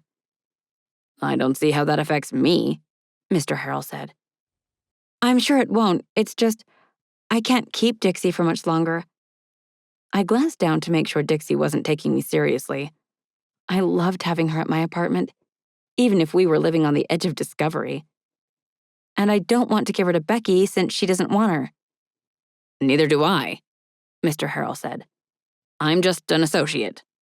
See, now, what do you mean by that? What's an associate? I fluttered my eyelashes and tried to turn on my feminine wiles. I wasn't sure if the resulting expression on Mr. Harrell's face, a weird twitching of the eyebrows and a momentary grimace, meant it was working. He cleared his throat. An associate, he said, as in Miss Richardson's business associate. Oh? What type of business were you two getting into? Did that sound too intrusive? Mr. Harrell hesitated, so I did another eyelash flutter. Are you all right? He pressed back in his chair, putting as much distance between us as he could without falling over. You're blinking a lot. Do you have conjunctivitis? Pink eye. I know what conjunctivitis is, I said, and colored. I'm fine. And you were telling me about your business? Darlene and I were buying up the space next to the local bakery, run by that witch, Mrs. Brixton. Oh yeah, I've met her. She was super mean to Dixie, I said, leaning in. Mr. Harrell kept his distance. I assumed because he still thought I had conjunctivitis. I'd really lost my touch. I couldn't even fake flirt with an older gentleman without giving him health concerns. And not in the fast heartbeat way either. Yes, that's because she's a shrew. Likes to suck the life out of everyone and everything. It seemed trash-talking Mrs. Brixton was the one thing he was more than happy to do. You know, Darlene and I worked so hard on trying to get her to sell her bakery, but she wouldn't budge. We wanted to open an antique store. This town has a lack of them, you know? And so many pet-friendly eateries. Mr. Harrell cast a disdainful look at Dixie. She growled. It's okay, Dixie, I said and patted her on the head. It's okay. I think she's just uptight. You see, she needs a loving home. But Mr. Harrell, you were telling me about Mrs. Brixton? There's not much more to tell. The woman wouldn't sell no matter how many times I talked to her. And when Darlene tried her hand at convincing her, well, that went south fast. Darlene couldn't stand her either. So I had heard. Did you see anyone who might have wanted to hurt Miss Richardson? Mr. Harrell frowned. Excuse me? Do you think Miss Richardson had any enemies who might have— Are you a police officer? He asked. No, just a concerned— Then stick to your day job and walk that dog. I'm not going to take her. You'll have to talk to Becky about finding her a new home. And you ought to mind your business. You'll get in trouble with the real police for poking your nose where it doesn't belong. He got up without ordering a thing and walked from the restaurant. I wasn't in the position to pay for anything from a restaurant like this, so I left the cozy checked table behind and headed out into the morning sunlight. I lifted Dixie to save her paws and hugged her to my chest. I was joking about what I said earlier. I stroked her ears. I'm not going to let anyone else take you. unless they're just the nicest dog person in the world, or if Miss Richardson put it in her will. It was silly, but I kind of wanted to keep Dixie, even though it was highly implausible. I set the thought aside for later digestion and headed off down the road, hoping I wouldn't get pelted by a rotten fruit while I did. Mr. Harrell had indicated that the main source of conflict for Miss Richardson, the victim, had come from the baker. But the baker had a solid alibi. So what was I missing? Chapter 13. So, I said as we drove back toward my apartment building, our next step is to get home and study the pictures we took. I want complete privacy and I need to write in my diary. Dixie, who was strapped firmly into her harness, barked conversationally. I know that sounds weird, but I think writing in a diary is important. It helps me get out all the things that are trapped in this nebulous mess of a mind. I sighed. And if we can figure out who else might have had appointments with Miss Richardson, it might help us find the young lover suspect. Or maybe I was hoping for no reason. I had absolutely no other leads other than Becky the assistant, and I doubted she'd be forthcoming with her alibi. People in town didn't like me either, so that made asking questions and listening out for rumors difficult. Unless I leaned on May again. But she was busy, and I didn't want to bother her on a workday. Ugh, Dixie. I think we need a break from all of this. We pulled up outside the apartment building, and I glanced up at the front door. Oh, what? Is that Becky? And indeed, Miss Richardson's personal assistant stood on the cracked sidewalk in front of the apartment building, stamping her feet in her boots and chatting on her phone. In her other hand, she grasped that black appointment book. We might be in luck, Dixie, I said. Maybe she'll let us take a second look at the appointment book. We might have missed something. Another bark in reply. I rolled down the window of the pickup to call out to Becky. A figure wearing a hoodie rushed into view. They had on black gloves, and their face was, oh my gosh, they wore a balaclava. I opened my mouth to yell a warning, but no sound came out. It was too late anyway. The person walked straight up to Becky and pushed her. She gasped and slipped, falling backward and landing on her butt on the concrete. The attacker reached down and grabbed the black appointment book from her grasp before sprinting off down the road. I sat, frozen, while Dixie barked hysterically and strained against the harness. Finally, my senses came back to me, and I got out of the truck. I ran over to Becky, who sat in a state of shock on the cold, wet sidewalk. Becky, I said and helped her up. Oh my gosh, Becky, are you okay? Dixie's hysterical barking had drawn attention. Mr. Sharnock appeared in the building's glass front door, frowning, his hands on his hips. Becky looked down at herself, then at the phone in her right hand. I don't understand what just happened. That person mugged you, I said. Becky shook her head slowly. But why? Here? She was right. Sure, no small town was crime-free, but a mugger? Here? In broad daylight where everybody could see? And the only thing they'd taken was Miss Richardson's little black appointment book. That had to mean something. Could it be that they'd mistaken the book for a more expensive item like a phone? But no, that couldn't be true since Becky had been clearly talking on her phone during the attack. I'll call the police, I said. You've got to report this. No, Becky snapped. No, I don't want to call the police, and I don't want to report this. Becky, you were just mugged. You're not thinking straight. I tried to grab hold of her arm, but she wrenched it out of my grip. Becky? Look, she said irritably. I only came down here because you weren't answering your phone. You're going to have to give up the dog soon. Mr. Sharnock had exited the building and was on his way over. This was bad. This was so bad. What do you mean? I asked, and my insides twisted themselves into knots. I didn't want to give up Dixie now, not after everything we'd been through. It had been so nice to have company, and I'd already started planning out what I'd get her for Christmas. The thoughts rushed by, but I didn't speak any of them out loud. Miss Richardson's brother has finally arrived. He wants to take the dog, she said. Something about it being the last connection he has to his sister, so yeah. You mean Miss Richardson didn't leave Dixie to anyone in her will? She didn't make provisions? Not really. She changed that will a lot. I don't think she'd gotten around to deciding where the dog would go. She was strangely attached to it, Becky said. I knew it, Mr. Sharnack said, lifting a triumphant finger. I knew you were keeping a dog in my building. This is trouble. This is big trouble. You hear me, Miss Jameson? You're not allowed animals in the building whatsoever. I'm going to have to consider my options here. I swallowed. Dixie's just one of my clients. I managed quickly. I was walking her today, that's all. Right, Becky? I couldn't seriously count on Becky to help me in my silly little lie, could I? I really didn't want to lose my apartment, but at the same time, could I even afford it for much longer? Sure, Becky said. She walks the dog, and Mr. Richardson will come by later to collect her. I have given him your number, so he'll call first. She hurried off without another word. Becky, wait, I called. You really should go to the police about what happened. But Becky didn't turn back. She got into a fancy black SUV at the corner and drove off shortly afterward. You're very lucky, Mr. Sharnack said. Very lucky indeed. But if I catch one more hint that you're keeping pets in the building illegally, you're out. Do you hear me, Miss Jameson? Out.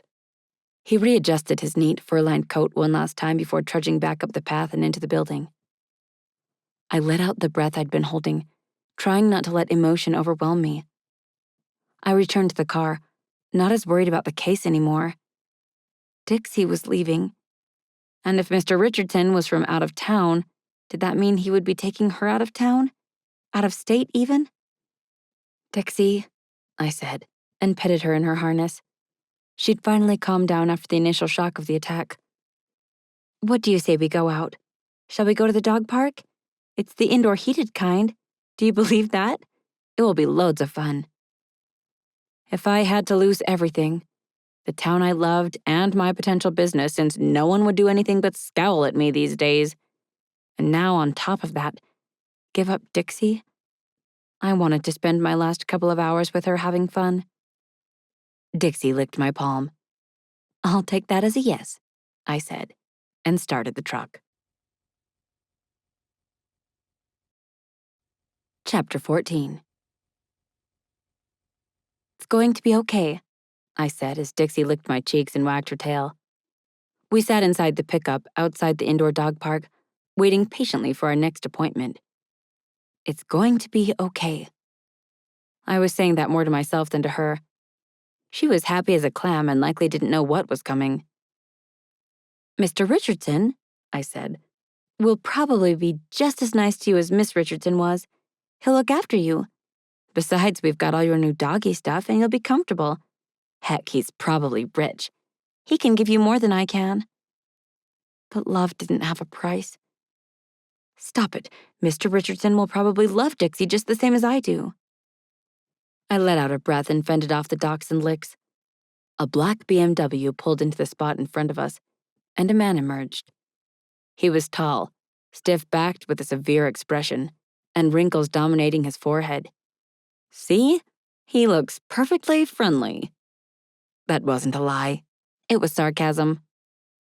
I opened the car door and got out, holding Dixie to my chest. Mr. Richardson? He said. You must be the dog walker. Yeah, I'm Holly.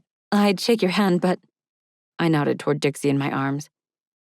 He came over, his hands tucked behind his back, his black coat free of lint and buttoned neatly at the front, his cream scarf adding a dash of relief. This must be the dog. Dixie, I said. Her name is Dixie. Dixie. He said it with an air of trying the name on for size. I don't know what Darlene was thinking when she came up with that name. He rolled his eyes. Anyway, you can hand her over. Oh, okay. I handed Dixie to Mr. Richardson. She didn't growl at him, which was a good sign. I've got her doggy stuff too, her doggy bed, toys, and food. I don't need it, Mr. Richardson replied. I've had my assistant purchase what's required for her. She likes a certain type of food, I said, half talking over him. It was like I no longer had control of myself. It's very important that she gets the type of food she needs. She'll get what she needs, Mr. Richardson said. Besides, she won't be with me for long. She won't? Nerves tangled through my belly. Why? I'm giving her up for adoption, of course. I live a lifestyle that doesn't suit pets. Let's put it that way. I wouldn't want to have her lonely. As much as my sister and I disagreed, I do want to do the right thing. That's okay. Are you all right? Mr. Richardson asked, his frown lines deepening. It's just, maybe Dixie doesn't want to leave home, I managed. Maybe she wants to stay in Full Fork. I doubt that. She's a dog. She doesn't know what she wants. He started walking toward the BMW and Dixie whined and wriggled in his arms. Wait, I hurried after him. I didn't get to say goodbye. Look, I would love to give Dixie a new home if she wants it. I could do that instead of a stranger. She knows me now, see? What are you doing? You'll get kicked out of your apartment. Mr. Richardson swept his gaze over me, raising one silver eyebrow.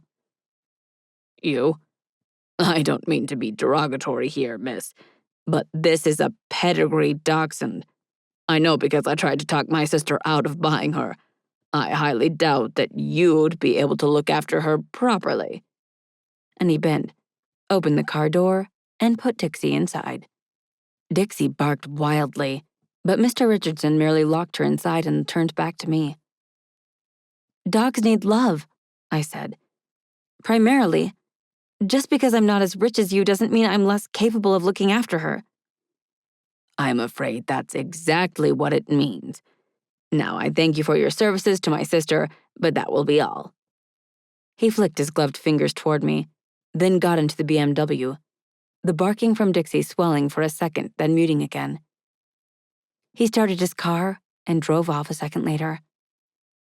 I stood in the cold, my arms tucked against my chest, watching until the car turned the corner. My vision blurred and I blinked rapidly. Slowly, I trudged back to the pickup and got inside.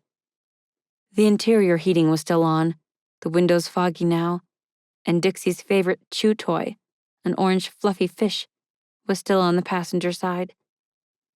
I burst into tears, buried my face in my hands. Dear Diary, well, it's safe to say that this is the worst day of the month, the worst day of the year. When I decided I wanted to be a dog walker and eventually open up my daycare, it was because I wanted to do what I was passionate about. I love animals. I love how simple they are in their loyalty. But today, I don't know how to feel. Maybe I shouldn't have grown as attached to Dixie as I did, but I still can't believe she's just gone. I'm completely alone.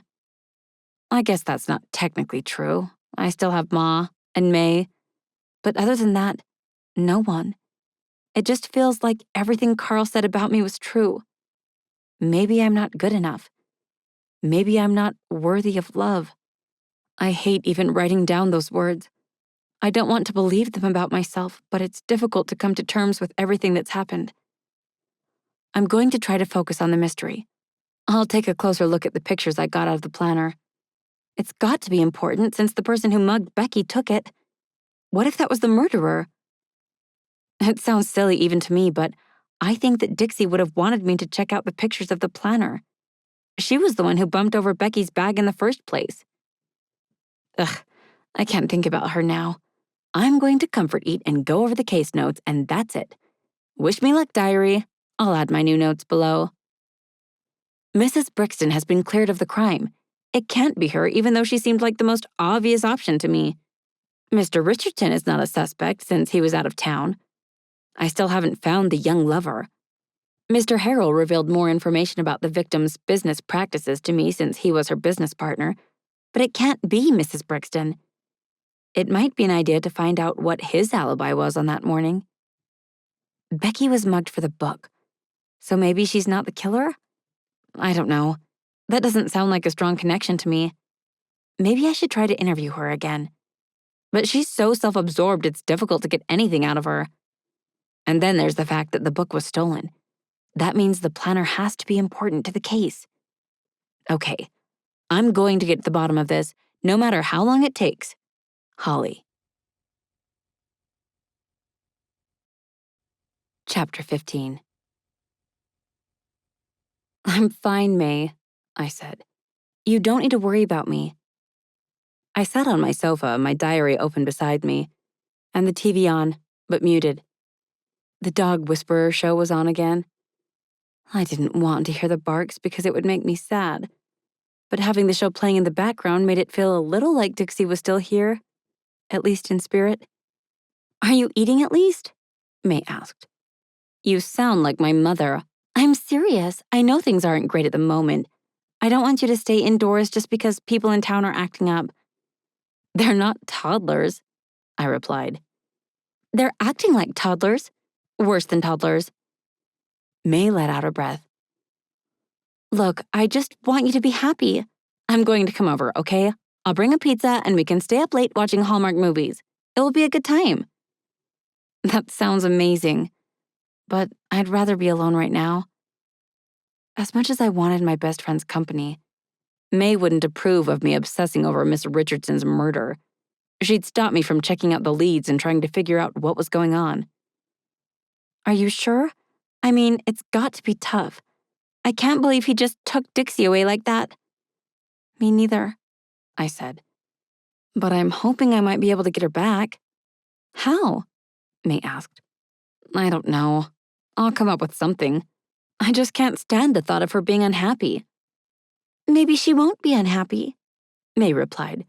I hate to say it, Holly, but he can probably get her into a good home. And you can't have dogs in your apartment, you know that. Yeah, but I didn't want to give up hope. Call it being stubborn. Anyway, I should go. I think I'm going to get an early night. It's still afternoon. You know what I mean, I said. I'm not sure I do, but just call me if you need anything, okay? Remember, I'm here for you. And so is your mom. Thanks, May. I hung up before she could try to pry information from me. May had great intentions, but I didn't like that she pitied me. Maybe it was because she had everything together already, and I so clearly didn't. Was I jealous of my best friend? A little. But that was an issue for another time. Okay, I murmured, and navigated to the pictures I'd taken. I went through them carefully. There were, as I'd noticed before, an awful lot of appointments with Mr. Harrell, Miss Richardson's business associate. There were a few that indicated they'd gone down to Brixton's, likely to talk to Mrs. Brixton about selling up. It would have been so much simpler if Mrs. Brixton had been the murderer. It was a silly, mean thought, but I was desperate. Everything was just wrong right now, and I needed to make it right again. The rest of the planner didn't bring much clarification until I frowned. What was that? I pinched my fingers on the screen and zoomed in on the entry that was nearly cut off in the photo. It was a meeting with someone named Thew. Thew? Matthew, maybe? I looked up to ask Dixie what she thought, and found nothing but the empty space where her doggy bed had been. I hadn't had the heart to take everything out of the truck and bring it back up to the apartment. The name Thew, or Matthew, if I was correct, had been written under the 9 a.m. time slot for next Monday, exactly a week to the hour from when I had gone to see Miss Richardson. And there was a number underneath it. My heart leaped. The number hadn't been cut off by the picture. I scribbled it down in my diary, hastily, then typed it into my phone's dialer. I took a breath and hit dial. The phone rang twice, then clicked. Hello? A man's voice, and one I didn't recognize. Hello? I said. Hi, is this Matthew? Yeah, who's this? My name is Holly Jameson, I replied, and I was hoping to meet with you. It's about Miss Richardson. Do I know you? He asked. No, but Miss Richardson was a client of mine. I'm a dog walker, you see, and yeah, I cleared my throat. I wanted to ask you a few questions about what happened. What happened? Miss Richardson's murder, I said. Her what? Miss Richardson was murdered, I replied. Look, this would be much easier if we could meet and talk about it. Do you know May Pet Cafe? Sure, yeah. Can you meet me there today? I can be there in an hour. You're sure Darlene is dead? Yeah, unfortunately, I said. Right. Well, that sucks. Matthew huffed a breath into the phone. Okay, I'll meet you there in an hour. Wait, I don't know what you look like. Yeah, well, ditto, sweet cheeks. Let me remind you, I'm not the one calling out of the blue talking about murder. I didn't mean I'll be wearing a red shirt. I have a mustache. See you. And then he hung up. Once again, I opened my mouth to make a comment to Dixie before snapping it shut again. I tried not to let misery set in. This was Christmas. I had my tree up, my mother and friend, maybe even my sisters if they decided to visit, and now I had a proper lead. Maybe this Matthew guy could tell me more about Miss Richardson. It seemed like he was the only guy in town that hadn't heard of her murder, meaning he would be fine with talking to me. And since I needed a public space to talk to him, since he could be the killer and all, I'd chosen May's. She wouldn't allow any shenanigans from the townsfolk, and she'd be happy to see me. Things are looking up, I said to my empty apartment. The words rang in my ears. Chapter 16. May Pet Cafe was as busy as it had been the last time I'd come to visit my friend, and the minute I entered, heads turned. The gazes of the residents followed me across the room, and a low muttering started up. May waved at me from the counter, and I smiled back. The smile brought on another bout of mutinous murmuring from the customers. I searched the crowd and spotted a man in a red shirt sitting in a booth near the back of the cafe. He had a wispy brown mustache, jowls even though he was skinny, and dark eyes focused on a mug of coffee in front of him. He kind of reminded me of a basset hound that had once been overweight and had gone on a diet. I walked over to him and stopped. Hello, are you Matthew? He looked up. You're the dog walker? It was the second time I'd been asked that today. Holly, I said, and took a seat across from him. May came over, bearing a smile and a look that asked too many questions to answer. What can I get for you guys? I'll just take a coffee, I said. Regular, and, a croissant, if you have it, with cheese and ham. Would you like something to eat, Matthew? I had a running tab at May's Cafe that I tried not to take advantage of too often, but this guy was my only lead. I'm good, thanks. May hurried off to fulfill my order, but not before giving me a curious glance. Likely she thought I'd finally found myself a date. So, he said, you wanted to talk to me about Miss Richardson. I still can't believe she's dead. I was the one who found her, I said. She was poisoned. Oh man, that's terrible. Yeah, it is. I'm sorry for your loss, Matthew. My loss? He asked, scratching his forehead with dirty fingernails. What do you mean by that? There have been rumors in town, I said, going for broke on this one. Rumors that Miss Richardson had a younger boyfriend.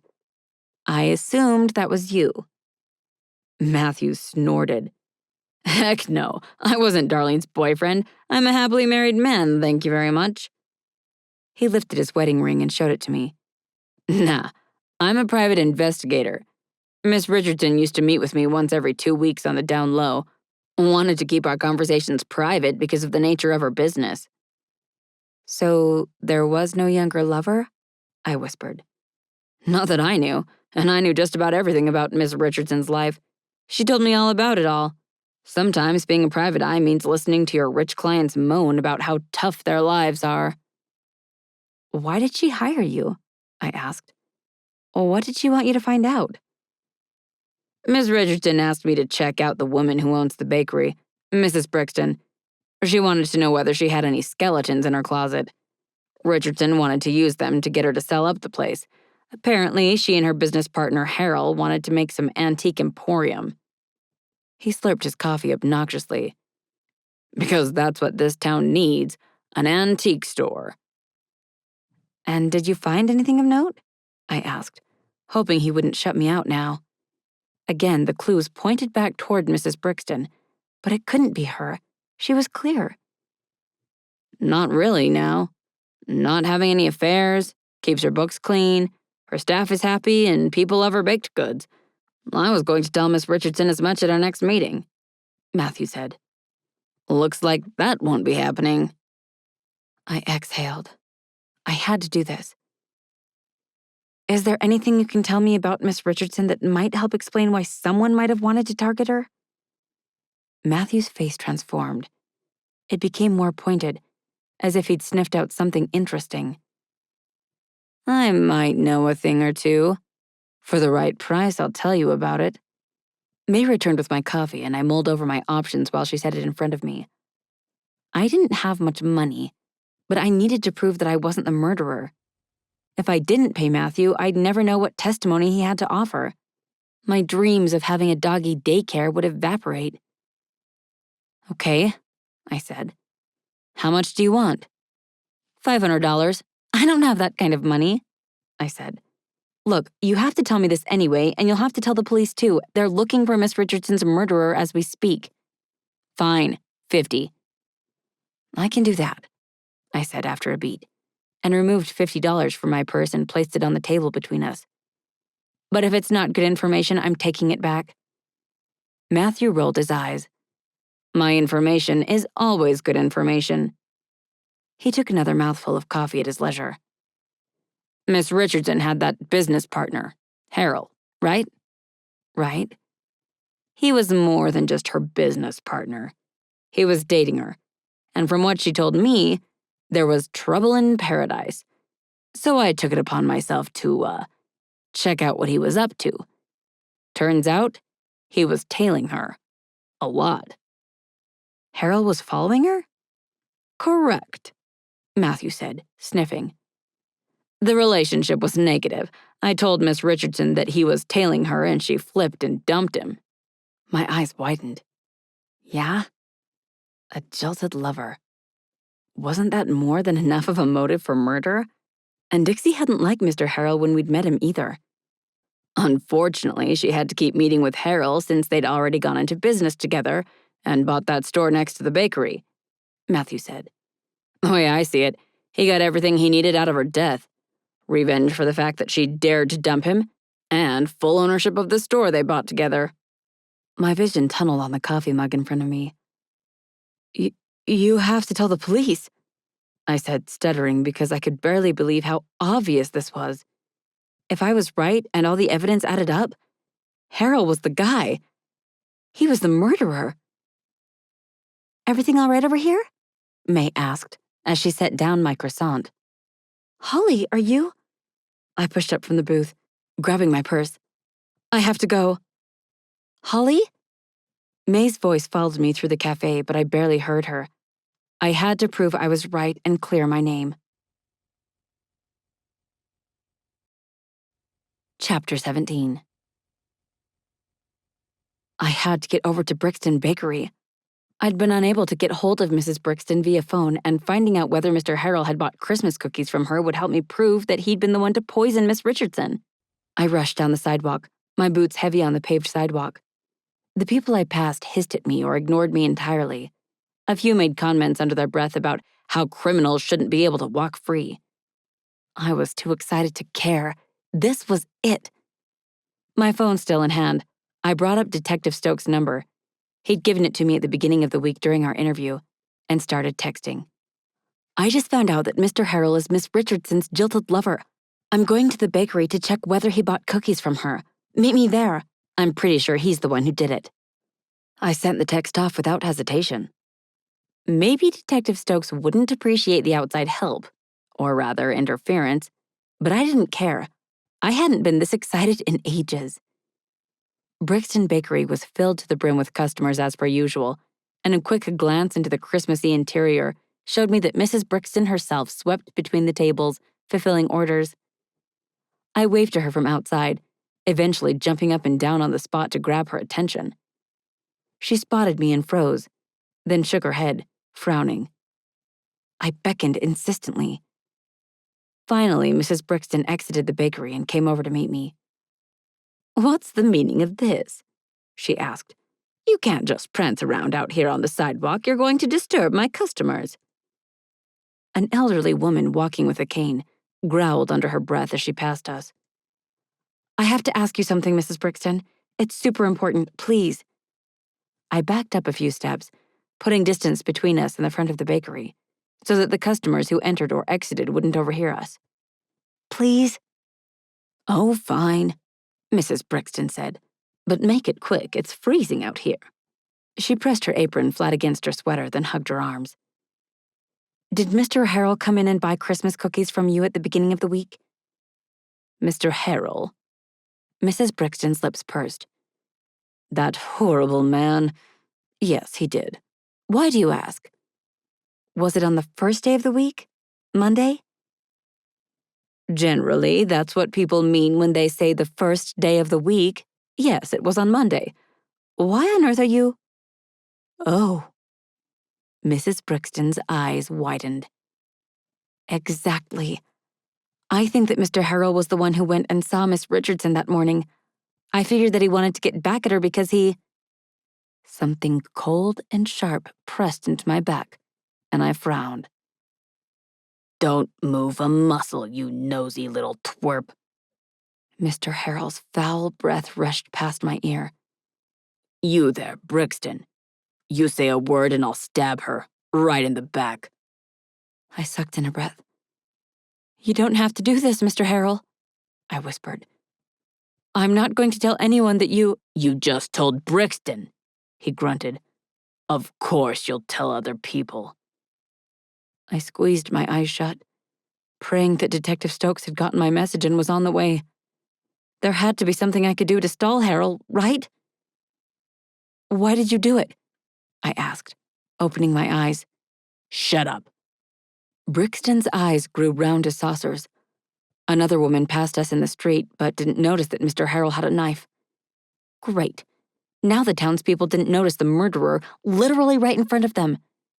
That, or Harrell had a grip on the knife that hid it from view. "If you were mad at Miss Richardson for dumping you, why not just move, or leave, or just cut her out of your life? You didn't have to kill her." "I wasn't trying to kill her."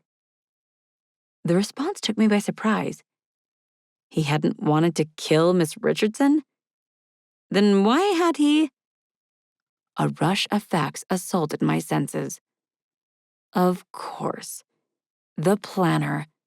The rumors about Miss Richardson's lover.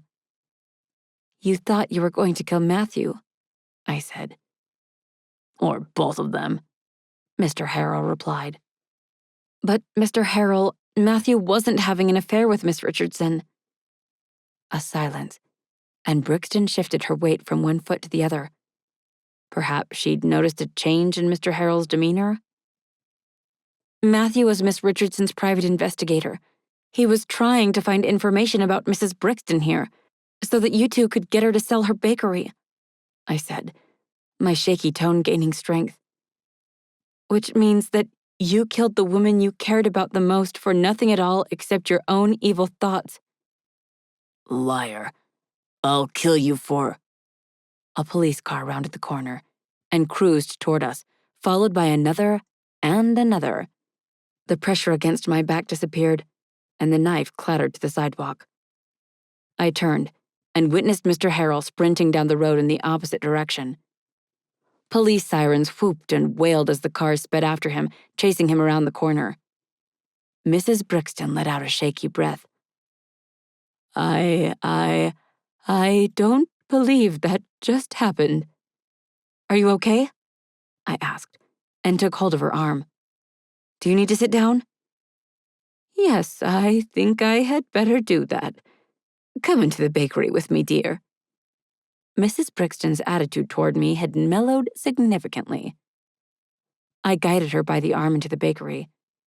Most of the customers stood near the windows, staring out into the street after the sudden appearance and disappearance of the cop cars. It was Harold, Mrs. Brixton announced. Harold killed Darlene.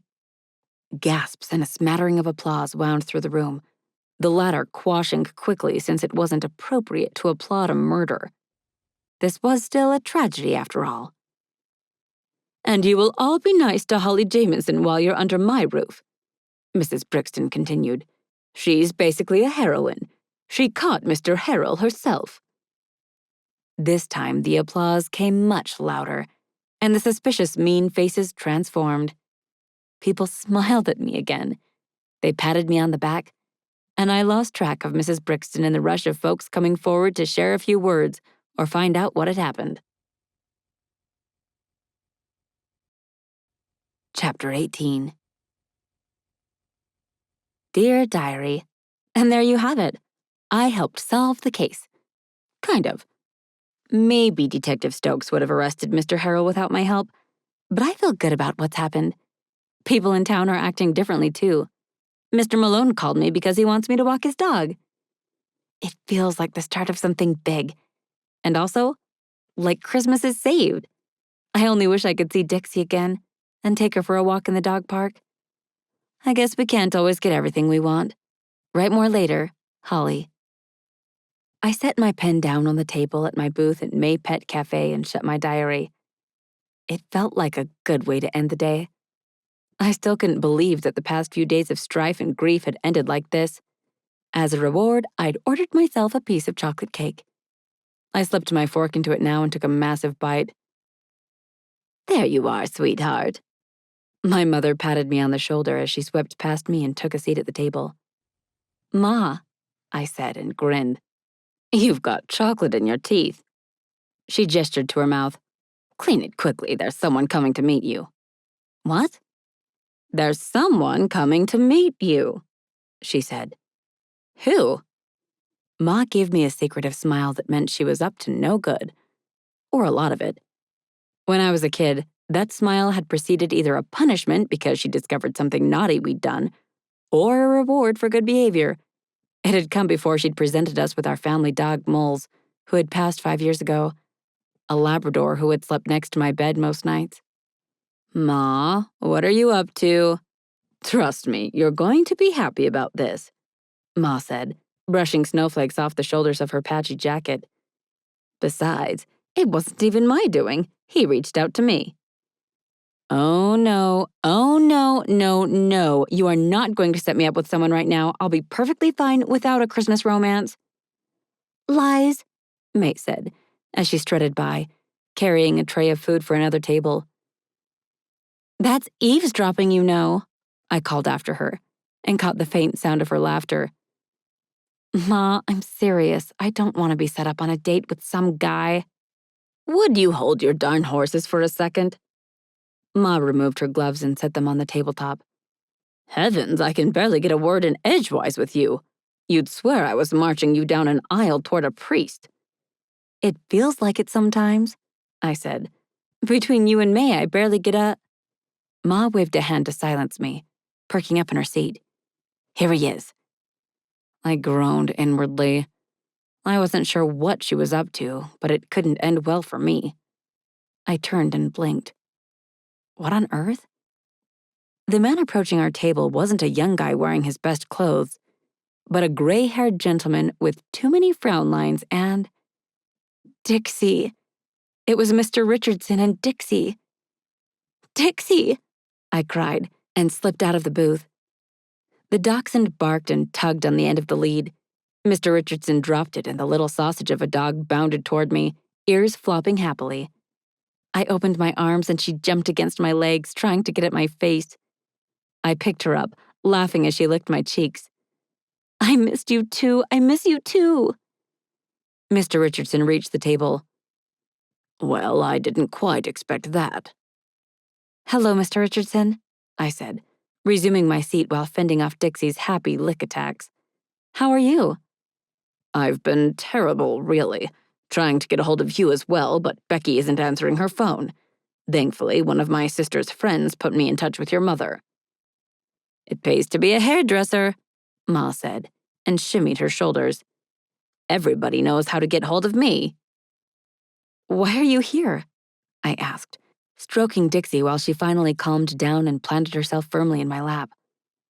I can't handle her, Mr. Richardson said. She's peed in my Italian loafers and chewed 3 of my ties, and she whines all night long. The only thing she'll eat now is shredded chicken, for heaven's sake. Oh no. But I couldn't be too sad about Mr. Richardson's troubles with Dixie. I figured she was acting out. It had to be because she'd missed me. So, he said, I thought I could either find another home for her, but there was no guarantee anyone would take the cereal-peeing dog who likes to eat ties, or I could bring her back to you. She seems quite happy with this option, I'm pleased to see. Wait, what do you mean? Bring her back? You mean me? You want me to keep her? Yes, he said. I understand she's a pedigree and will probably be a handful for you, but you seem the only one who wants to take the job. I'll pay you to care for her. Pay me? But I'd prefer to adopt her. Even though I had nowhere to keep her. Ugh, but I can't afford to. Mr. Sharnack would never let me keep her at my apartment. She can live at my house, Ma said instantly. It's been a while since I've had company, and you can visit every day. Your shoes, though, Mr. Richardson grimaced. I doubt she'll pee in my shoes, Ma replied. I raised 3 daughters. She'll do as I say and go to bed at the correct time. Isn't that right, young lady? Ma reached across the table and touched Dixie's snout. Dixie licked her enthusiastically, wagging her tail. Right, then it's settled. You may have her. It's only a couple of weeks until Christmas after all, and I don't want to be a Scrooge no matter how much I fit the bill. In the interest of keeping my sister happy, I'll pay a little stipend for her food and care every month. Consider it a gift. I just know Darlene's down there looking up at me now, promising to unleash her fiery wrath if I do anything else. He pointed to the floor. Just kidding, he said, at the shocked looks on our faces. All right then, I'll go. Goodbye, Dixie. Dixie barked at him. Mr. Richardson exited the May Pet Cafe, broad-shouldered and stiff as he'd arrived. I blinked back happy tears, hugging Dixie tight.